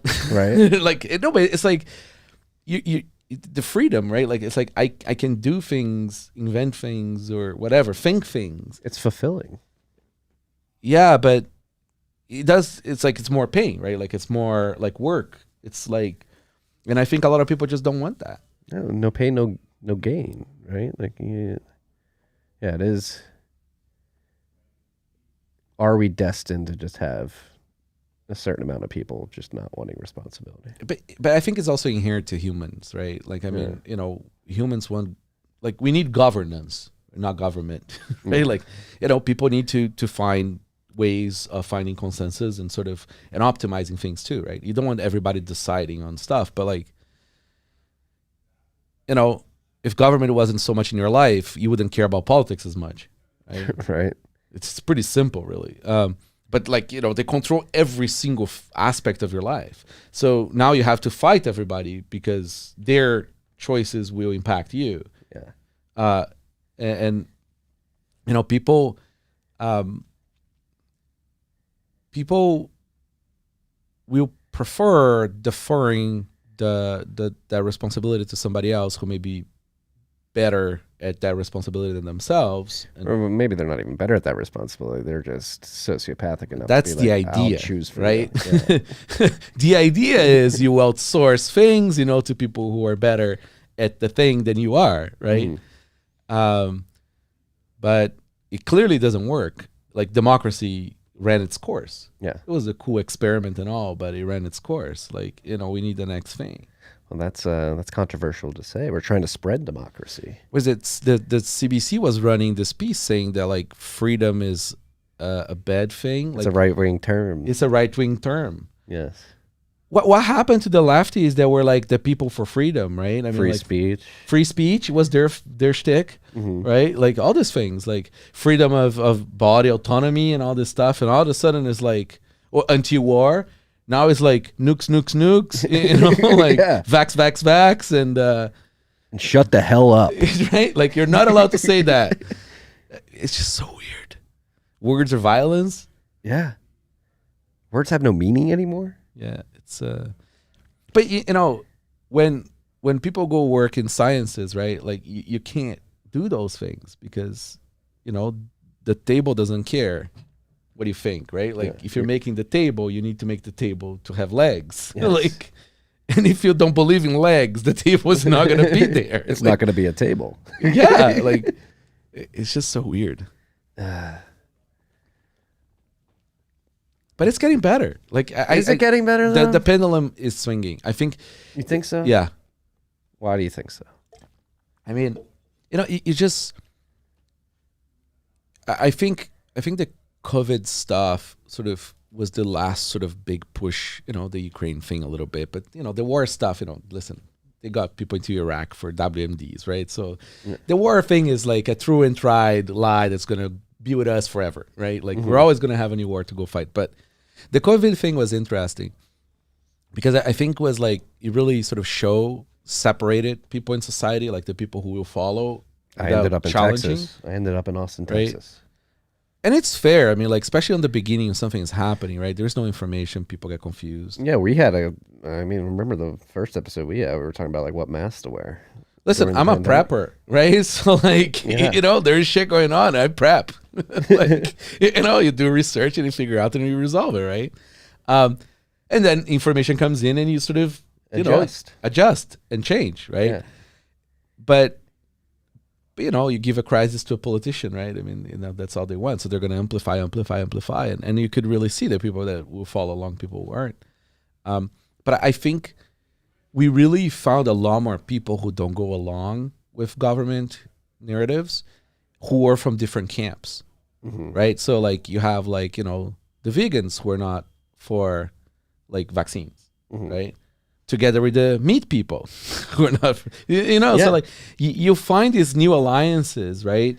And it's interesting because even if you start fighting again over things, they'll still have an understanding that you do have like a capacity of thinking for yourself, right? So there's a newfound respect for different sort of subgroups.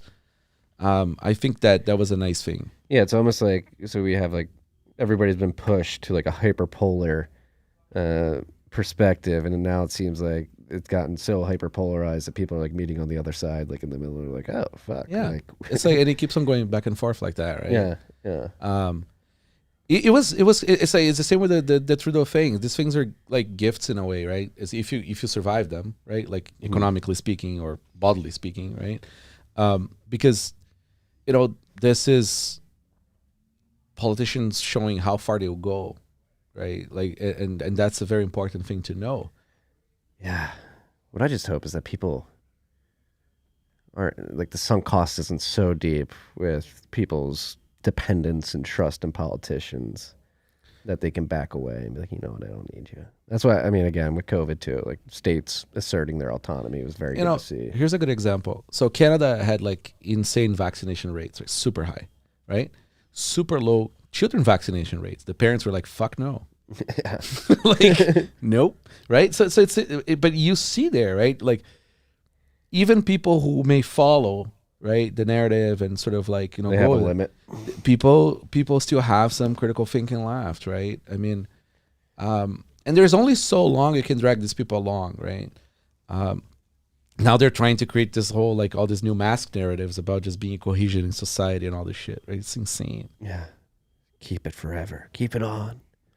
Do it. It's good because now we know. Yeah. Like, it's like, let's further sort of like, separate, like, so we know where people stand. And Yeah, and who to avoid. And it's so cool. You go inside Ubers and you just tell the driver, like, listen, I really don't care if you wear a mask, right? Yeah. And they're like so gladly take it off. Well, then I got one last week where the guy was like, "Where's your mask?" I was like, "I'm not wearing a mask." And he was like, "How do I know you're not vaccinated?" I was like, "I'm not vaccinated."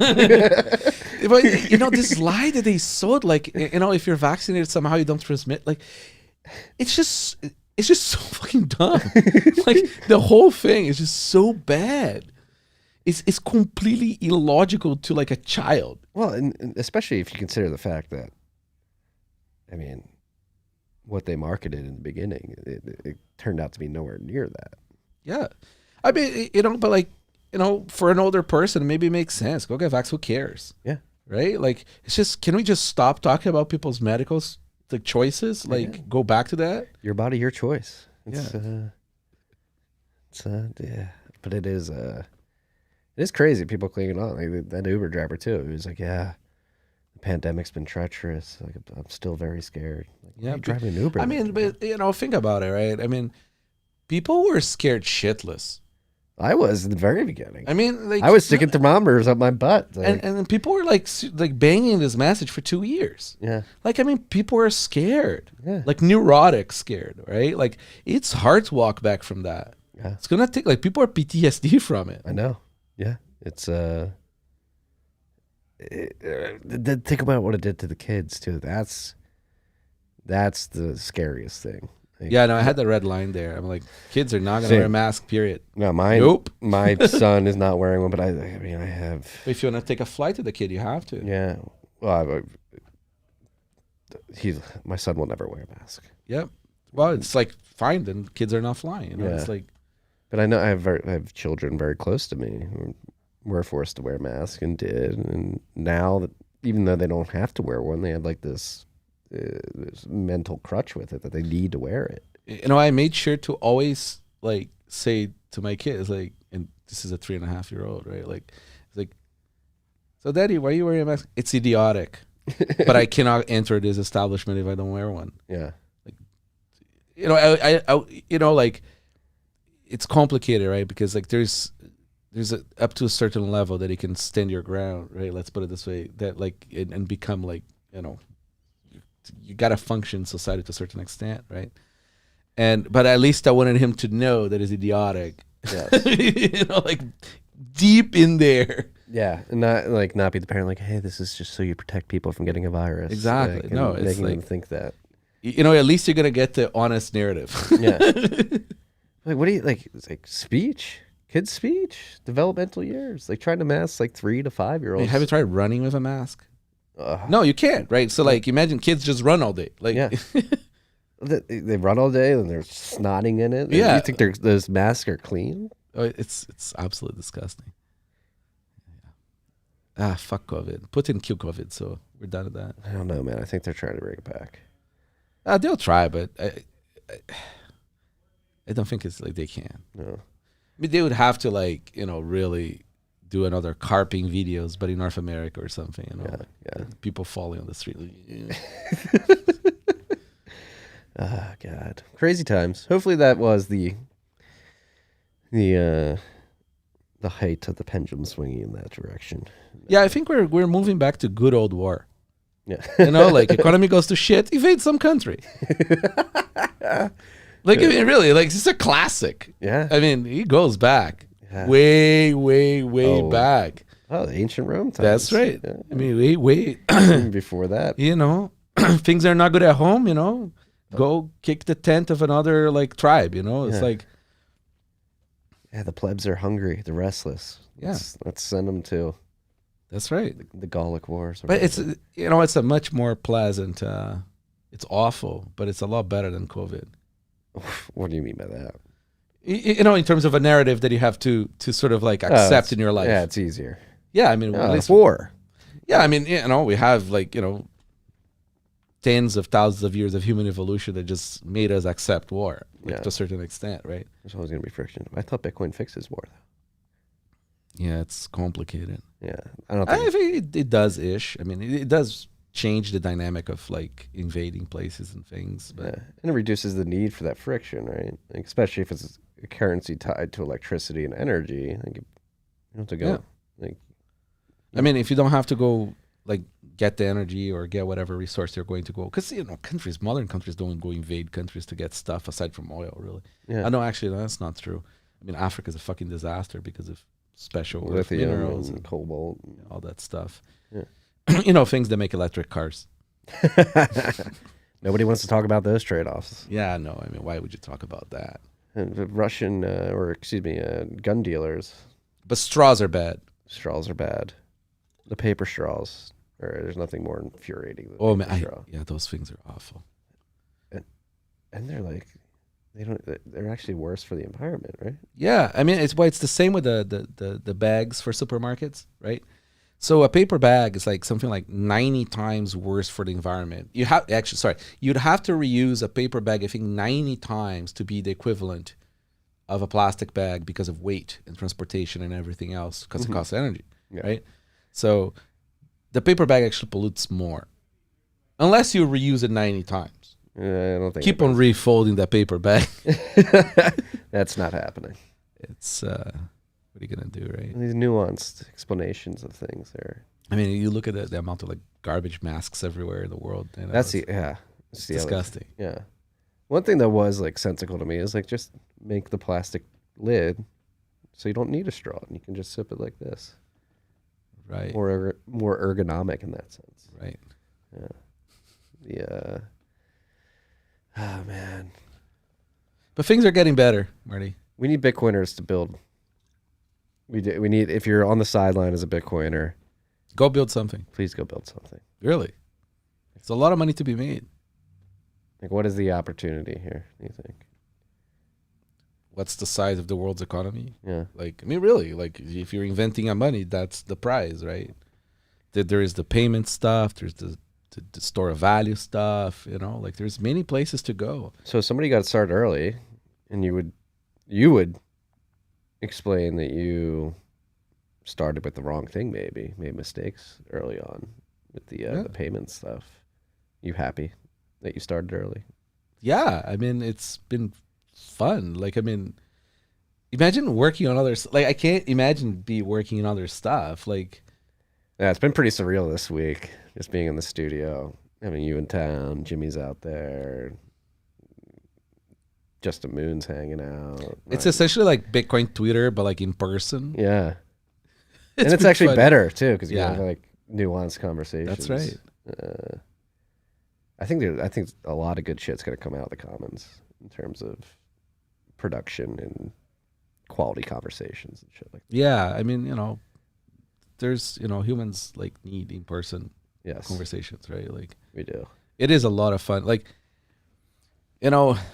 like the conference hopping thing, gets old or whatever. But the fun part of all these events is always sort of like, you go and you like have conversations with people you've known for years that you only see like once in a while in person, and all that. Those side conversations really are like the prize of all the stuff.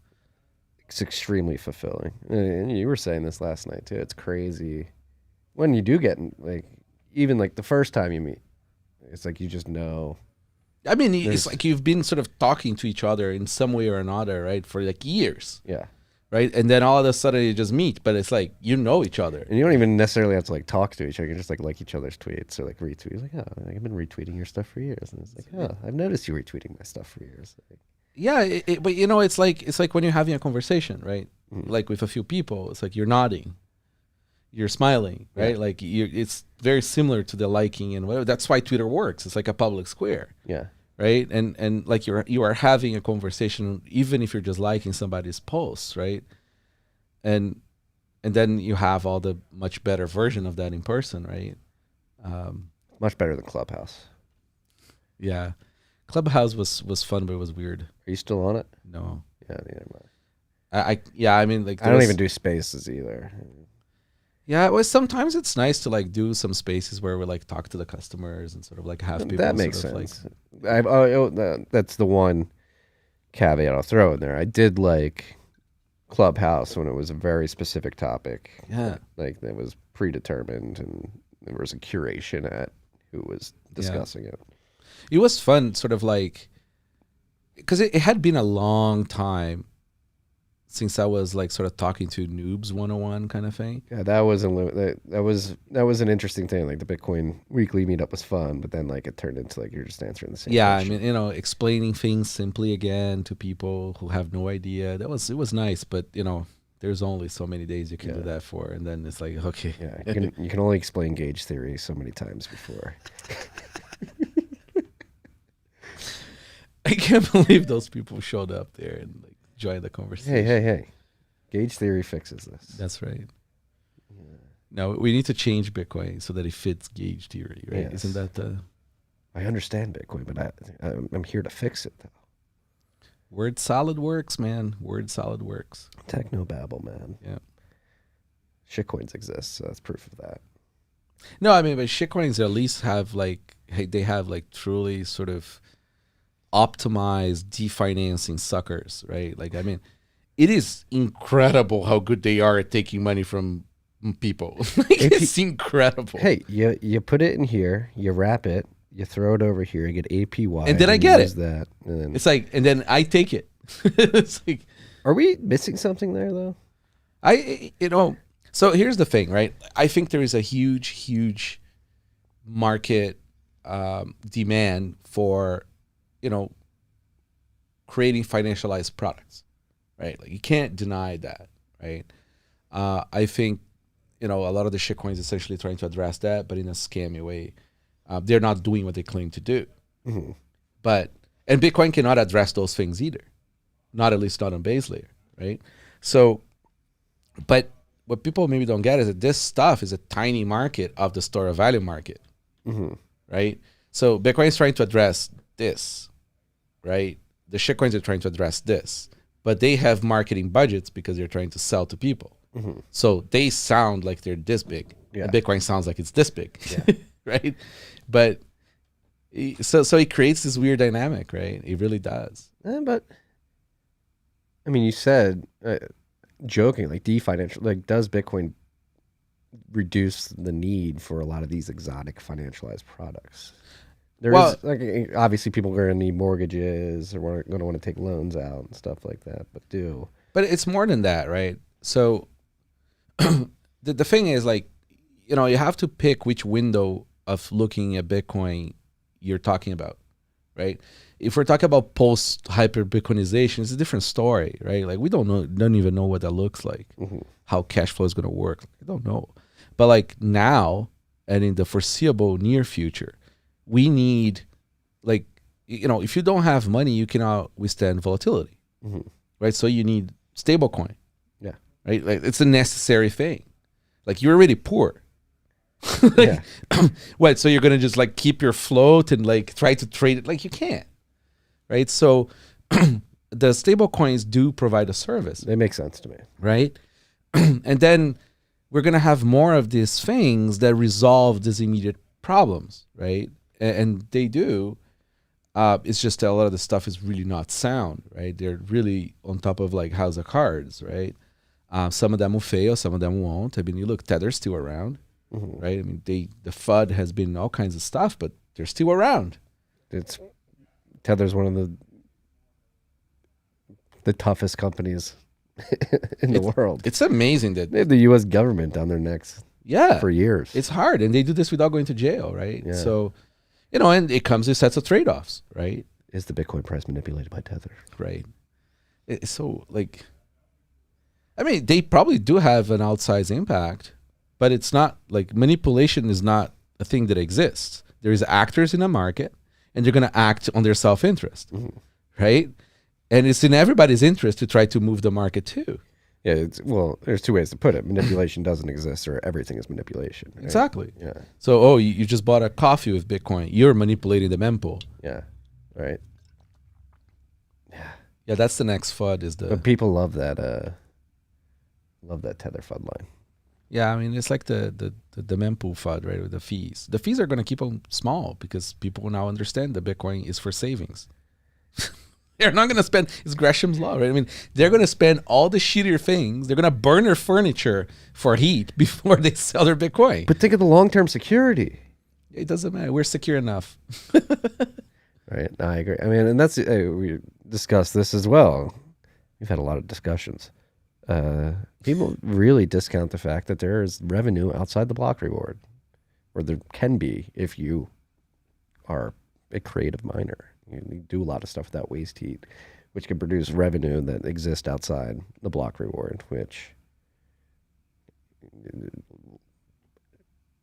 increases your threshold for mining. What? Then there's going to be a whole industry for like mining transactions that big mining pools are not allowed to. Oh yeah. You know, they're going to charge, you know, like 10x whatever is the fee, the going fee, right? And they're going to mine the transactions that, you know, the other miners won't. They're going to get rewarded handsomely for that. Yes. You know, it's spontaneous order, right? Like, I mean, it's like the markets, we will figure this out. Yeah. Do you worry at all about like the massive mega mines that are sprouting up here in the U.S.? You know, it's a weird one, right? Because it's great. It's a good thing. But at the same time, it's like the only fear I have is, you know, those are the weapons, right? So like, you know, if government goes and takes them, they could do some serious damage. So, you know, maybe they just need a way of self-destructing them, you know? I mean, it's pretty easy to destroy them. Yeah. You just have a drone fly over the EMP pulse and electromagnetic pulse. No, I mean, it could do even better, right? Just have the miners look for an op return or something. You know, and then they go like they turn off their own fans and go 100% and poof. What do you mean? I mean, So like, how would that work? So like you'd have to change, right? Like because right now they only look at right now they only look for block headers, right? Yeah. But let's say they start like watching the chain to a certain extent in there, right? And then you just, you know, if you make a transaction that has a certain op return, they just go in self-destruct mode. You know? Yeah. The government seizes it. You go construct an op return transaction, broadcast it, gets mined. That's it. Damn, that's creative. Right? I never thought of that.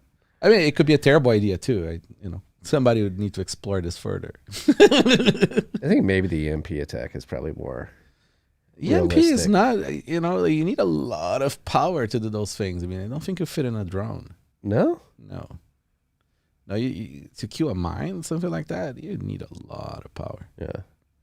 That's why, I mean, I think, yeah, You know, it's much easier to just hack it in and turn off all the fans. that's a good point. I mean, like you want to destroy a miner, just turn off the fan. Yeah. So you'd have to backdoor your own. But then you're like open yourself if somebody gets access to your systems Yeah. and they manipulate you there. Trade-offs. Trade-offs, right? That's why I like off-grid. What are your thoughts on off-grid mining? Am I crazy for mining off-grid? No, it's great. I mean, if it's economically viable to you, do it. I mean, like, there's a bunch of guys buying like oil wells, right? And they actually take the oil out and then they plug them in on a miner for the gas that's left, right? Oh, yeah. I mean, yeah. I mean, Do both. Like, I'm involved in some of that. yeah, Yeah. it's a great thing. It's stranded energy, right? I mean, Yeah. use it. And I think like it's much harder to co-opt those operations if they're distributed. Unless they're on LTE. Yeah. Yeah, you were describing this to me. Yeah. Anything that has an LTE modem is very easy to triangulate, right? And what was your solution? Just do long range Wi-Fi. Yeah. So you set it up. Yeah. Yeah. Professional long range Wi-Fi. Yeah. It's a lot harder to find. That won't mess up. I mean, latency is not like the massive problem, but No, it's still pretty fast. yeah. You know, and then there's going to be Stratum version 3 and version 4 and new stuff. You know, these things are going to get a lot better. Yeah. That's a crazy thing. Like, did Satoshi think about everything? Is even when you just think about mining, being able to do it in these disparate locations, like the amount of data needed to send a hash to a pool is so minuscule. Yeah, I mean, I'm Like- still bitter about the fact that we doubled the block size. Yeah, you're saying this too. You know, it's just, you know, if the block size was like, you know, a megabyte or so, like you can, you know, we would go buy all the AM radio stations from all the failing radio stations, right? Mhm. And just broadcast like blocks. How? And then you with like a $10 device can download the blocks. Like it's just in his worldwide sort of like reach, completely decentralized. Do you think that's big enough? There's a big enough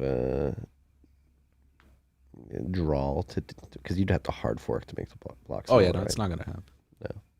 No, we're just gonna have to get clever and find another way of doing it. Yeah. How do we get clever with this?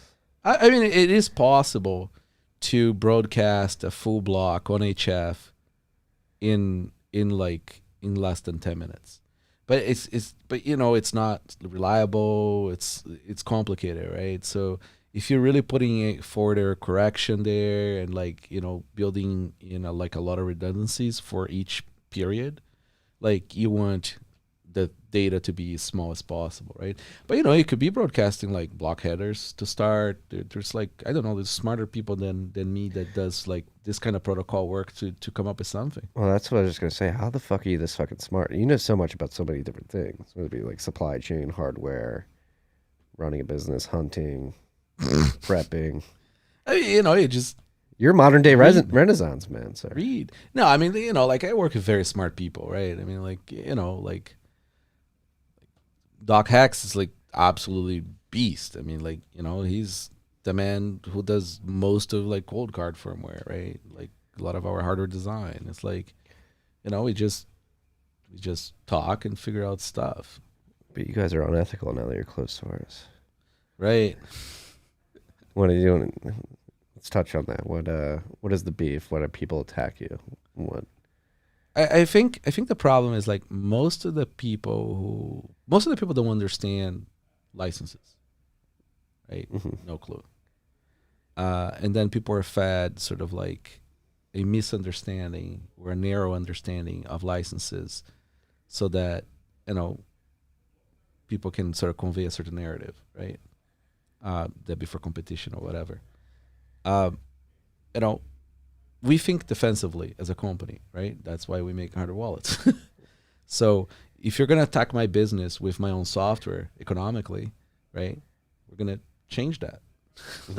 We're not chumps, right? And, there's a massive difference between sort of, sharing libraries or, forking a certain library or something. But when you fork somebody's whole project, without contribution, and you go try to compete with them, it's bullshit. Well, what is open source? What is ethical? I guess we're getting the ethics of open source. No, it's I think if you adding to the world, right? If you're contributing, being net positive to society, right? Producing value, right? That to me is where morality comes from with this kind of stuff. Mm-hmm. So if you're simply taking, right, in order to just take competitively as well, right, you're not adding value, right? You're just diluting what's existing, mm-hmm. and you're not really creating anything new, right? And that's sort of the issue that I have with some of this stuff. So you have to pick, right, because we live in a fiat world. Not for long. Right? But we do. So if somebody is going to use your work with fiat money, so you go fundraise, and now you're going to compete with somebody with their own code, and now they added fiat money, I'm not going to sit around. So and most of the benefit, Cold Card is it's always been essentially single source, right? It's not there's a lot of people contributing to Cold Card. It's mm-hmm. we write the code. Yeah. Right. There's been contributors, and grateful for them, and they were all fine if our license changed too. The value of Cold Card comes from verifiable source code.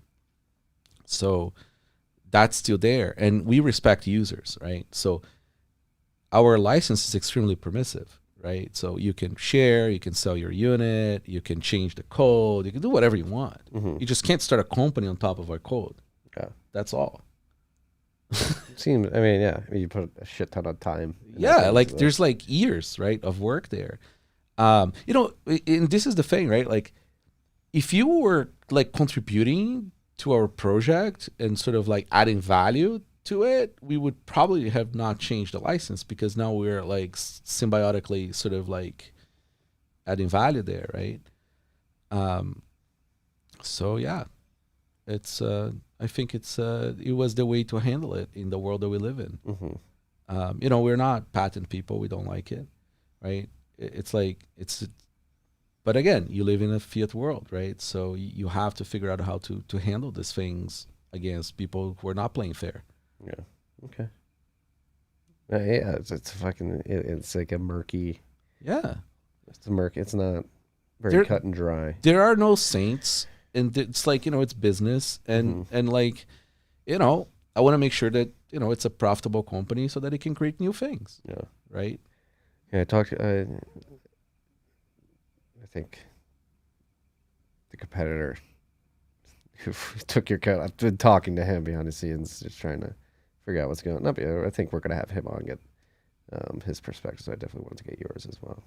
There was I think what like truly pissed me off is the narrative that was created around it. Like, because you know, we shared a library with Treasury, right? Which we were contributors to, and it's a single library. It's just one little library, right? It's not like Coinkite is completely different design. It's completely different thing, right? You know, what these guys did, it's completely different. They literally took everything. Yeah. Like, you know, even the bugs. Like, you know, it's like just remove the comments on the. It's just. Anyways, it's whatever. It was totally entitled, legally speaking, right? Because that was the license. Yeah. Right. No, and the Treasury thing too. Like one library. It's not the whole. No. And that was thrust at you guys. Like, oh, you guys were doing this with Treasury, but as soon as somebody. No, it's bullshit, right? Yeah. And you know, it's just like a fascinating thing is it's very common in most industries to share crypto libraries because Makes sense, right? because that is not your competitive advantage. Yeah. If anything, it's the opposite. That's the library that you want the eyes on. You want more contribution. You want everybody using that, right? So much so that we switched to Bitcoin Core's crypto library, right? Libsec. So, you know, it's much better library. Has nothing. There's no shitcoin vestigial stuff in it, right? But yeah, so like, you know, to then create this narrative to sort of, you know, make your thing look a little better, you know, that you didn't copy or whatever. No, just, you know, at least fess up. Like, it's like, yeah, you fucking cloned it. I think it was pretty blatant, that one. Yeah. No, I mean, like, you can see the code. I mean, it's like, you know, Yeah. it's ridiculous. Well, that's the other thing too. So that's like you see this. The hardware and the coin join flame wars is an outside observer are just exhausting. It's like, It is exhausting for us too. We hate the drama, Yeah. but we punch back. That's the thing, right? Well, you have to punch back, right? No, it's like, you know, I'm not gonna take shit, right? It's like, you know, but you know, this is tech. It's just that, you know, a lot of people who never worked in tech sort of like never saw the underbelly because it wasn't public. But man, like, you know, in the beginning of computers, I mean, like, it's always been something like that, right? Because like people who create things are passionate about their things that they create. Yeah, I mean, you have infamous stories of Linus reaming people out. Yeah. And Linus Torvald. You know, and Linux is a shitcoin. It's not even Unix. Linux is a shitcoin? Yeah, that's right. You're a Unix maximalist? Yes. Okay. That's right. You still writing Vim? BSD and Darwin. You use Vim? Oh yeah. You know, VI it's like, it's nothing better to edit text or even emails. Like, it's What is the Sublime, man? What about Sublime? Green slime. That's right. It's like, yeah, no, VI has a learning curve of like, it's like a flat high like this and then it goes like this. Like, but I highly recommend like go VI. But people use VI on Linux too. Yeah. Once you get over that learning curve, it's like, all right. Oh my God, VI is it's amazing. I You can't use anything else like after VI. You really can't. It's like awful. It's like torture. Oh, shit, man. Well, this has been fun. Yeah. You got to get your ass down to Austin, Texas. I know, man. It's funny because we've been chatting for like days now. Like, you know, there's a group, like lots of, and still here talking more. Yeah, you can fucking hear them out there. I know, like Justin Moon was just like peeping through the window there, making faces. That's the beauty of the Bitcoin Commons. That's what we're trying to build here It's cool. in Austin, Texas. Yeah, no, Texas is cool. Yeah. Be looking at properties and things. We'll see. Ooh. Like, I didn't want to bring that up. I didn't know if you want to keep that close to the chest. It's still pretty Exploratory. it's exploratory. Yeah. Let's see. Hey, Yeah. all the Austin recruits, so send a nice message to Rodolfo here. No, I mean, you guys definitely showed everybody a good time here. It's it's nice. Yeah, it's nice. Well, it'd be nice to be closer to the source of these dope products. Yeah, that would be interesting. Do you move the factory? You don't move the factory? You're building very cool products. I hope you know that. Thank you. I'm very excited to get my hand on the Sats card and the tap signer. I can't wait to ship those things. It is like magic. Like, you're just holding your phone up and like having like an NFC link pop up right away. You click it, like, oh, deposit here. Yes, it's technology is like right when it feels like magic, right? Yeah. That magic thing is like what technology is supposed to be. It's like 10x improvement in something. The Sats card is a 10x improvement of like, oh shit, this is It's sick. pretty cool. It's much better than the Open Dime. The Open Dime's incredible. Like having like plug it. Yeah, in. but it's an evolution thing, right? I mean, it's like that's how products work. It's like you come up with the next thing. We still want to make it just sentimental value kind of thing, right? But like, it is still the best wedding gift to give. it's pretty cool.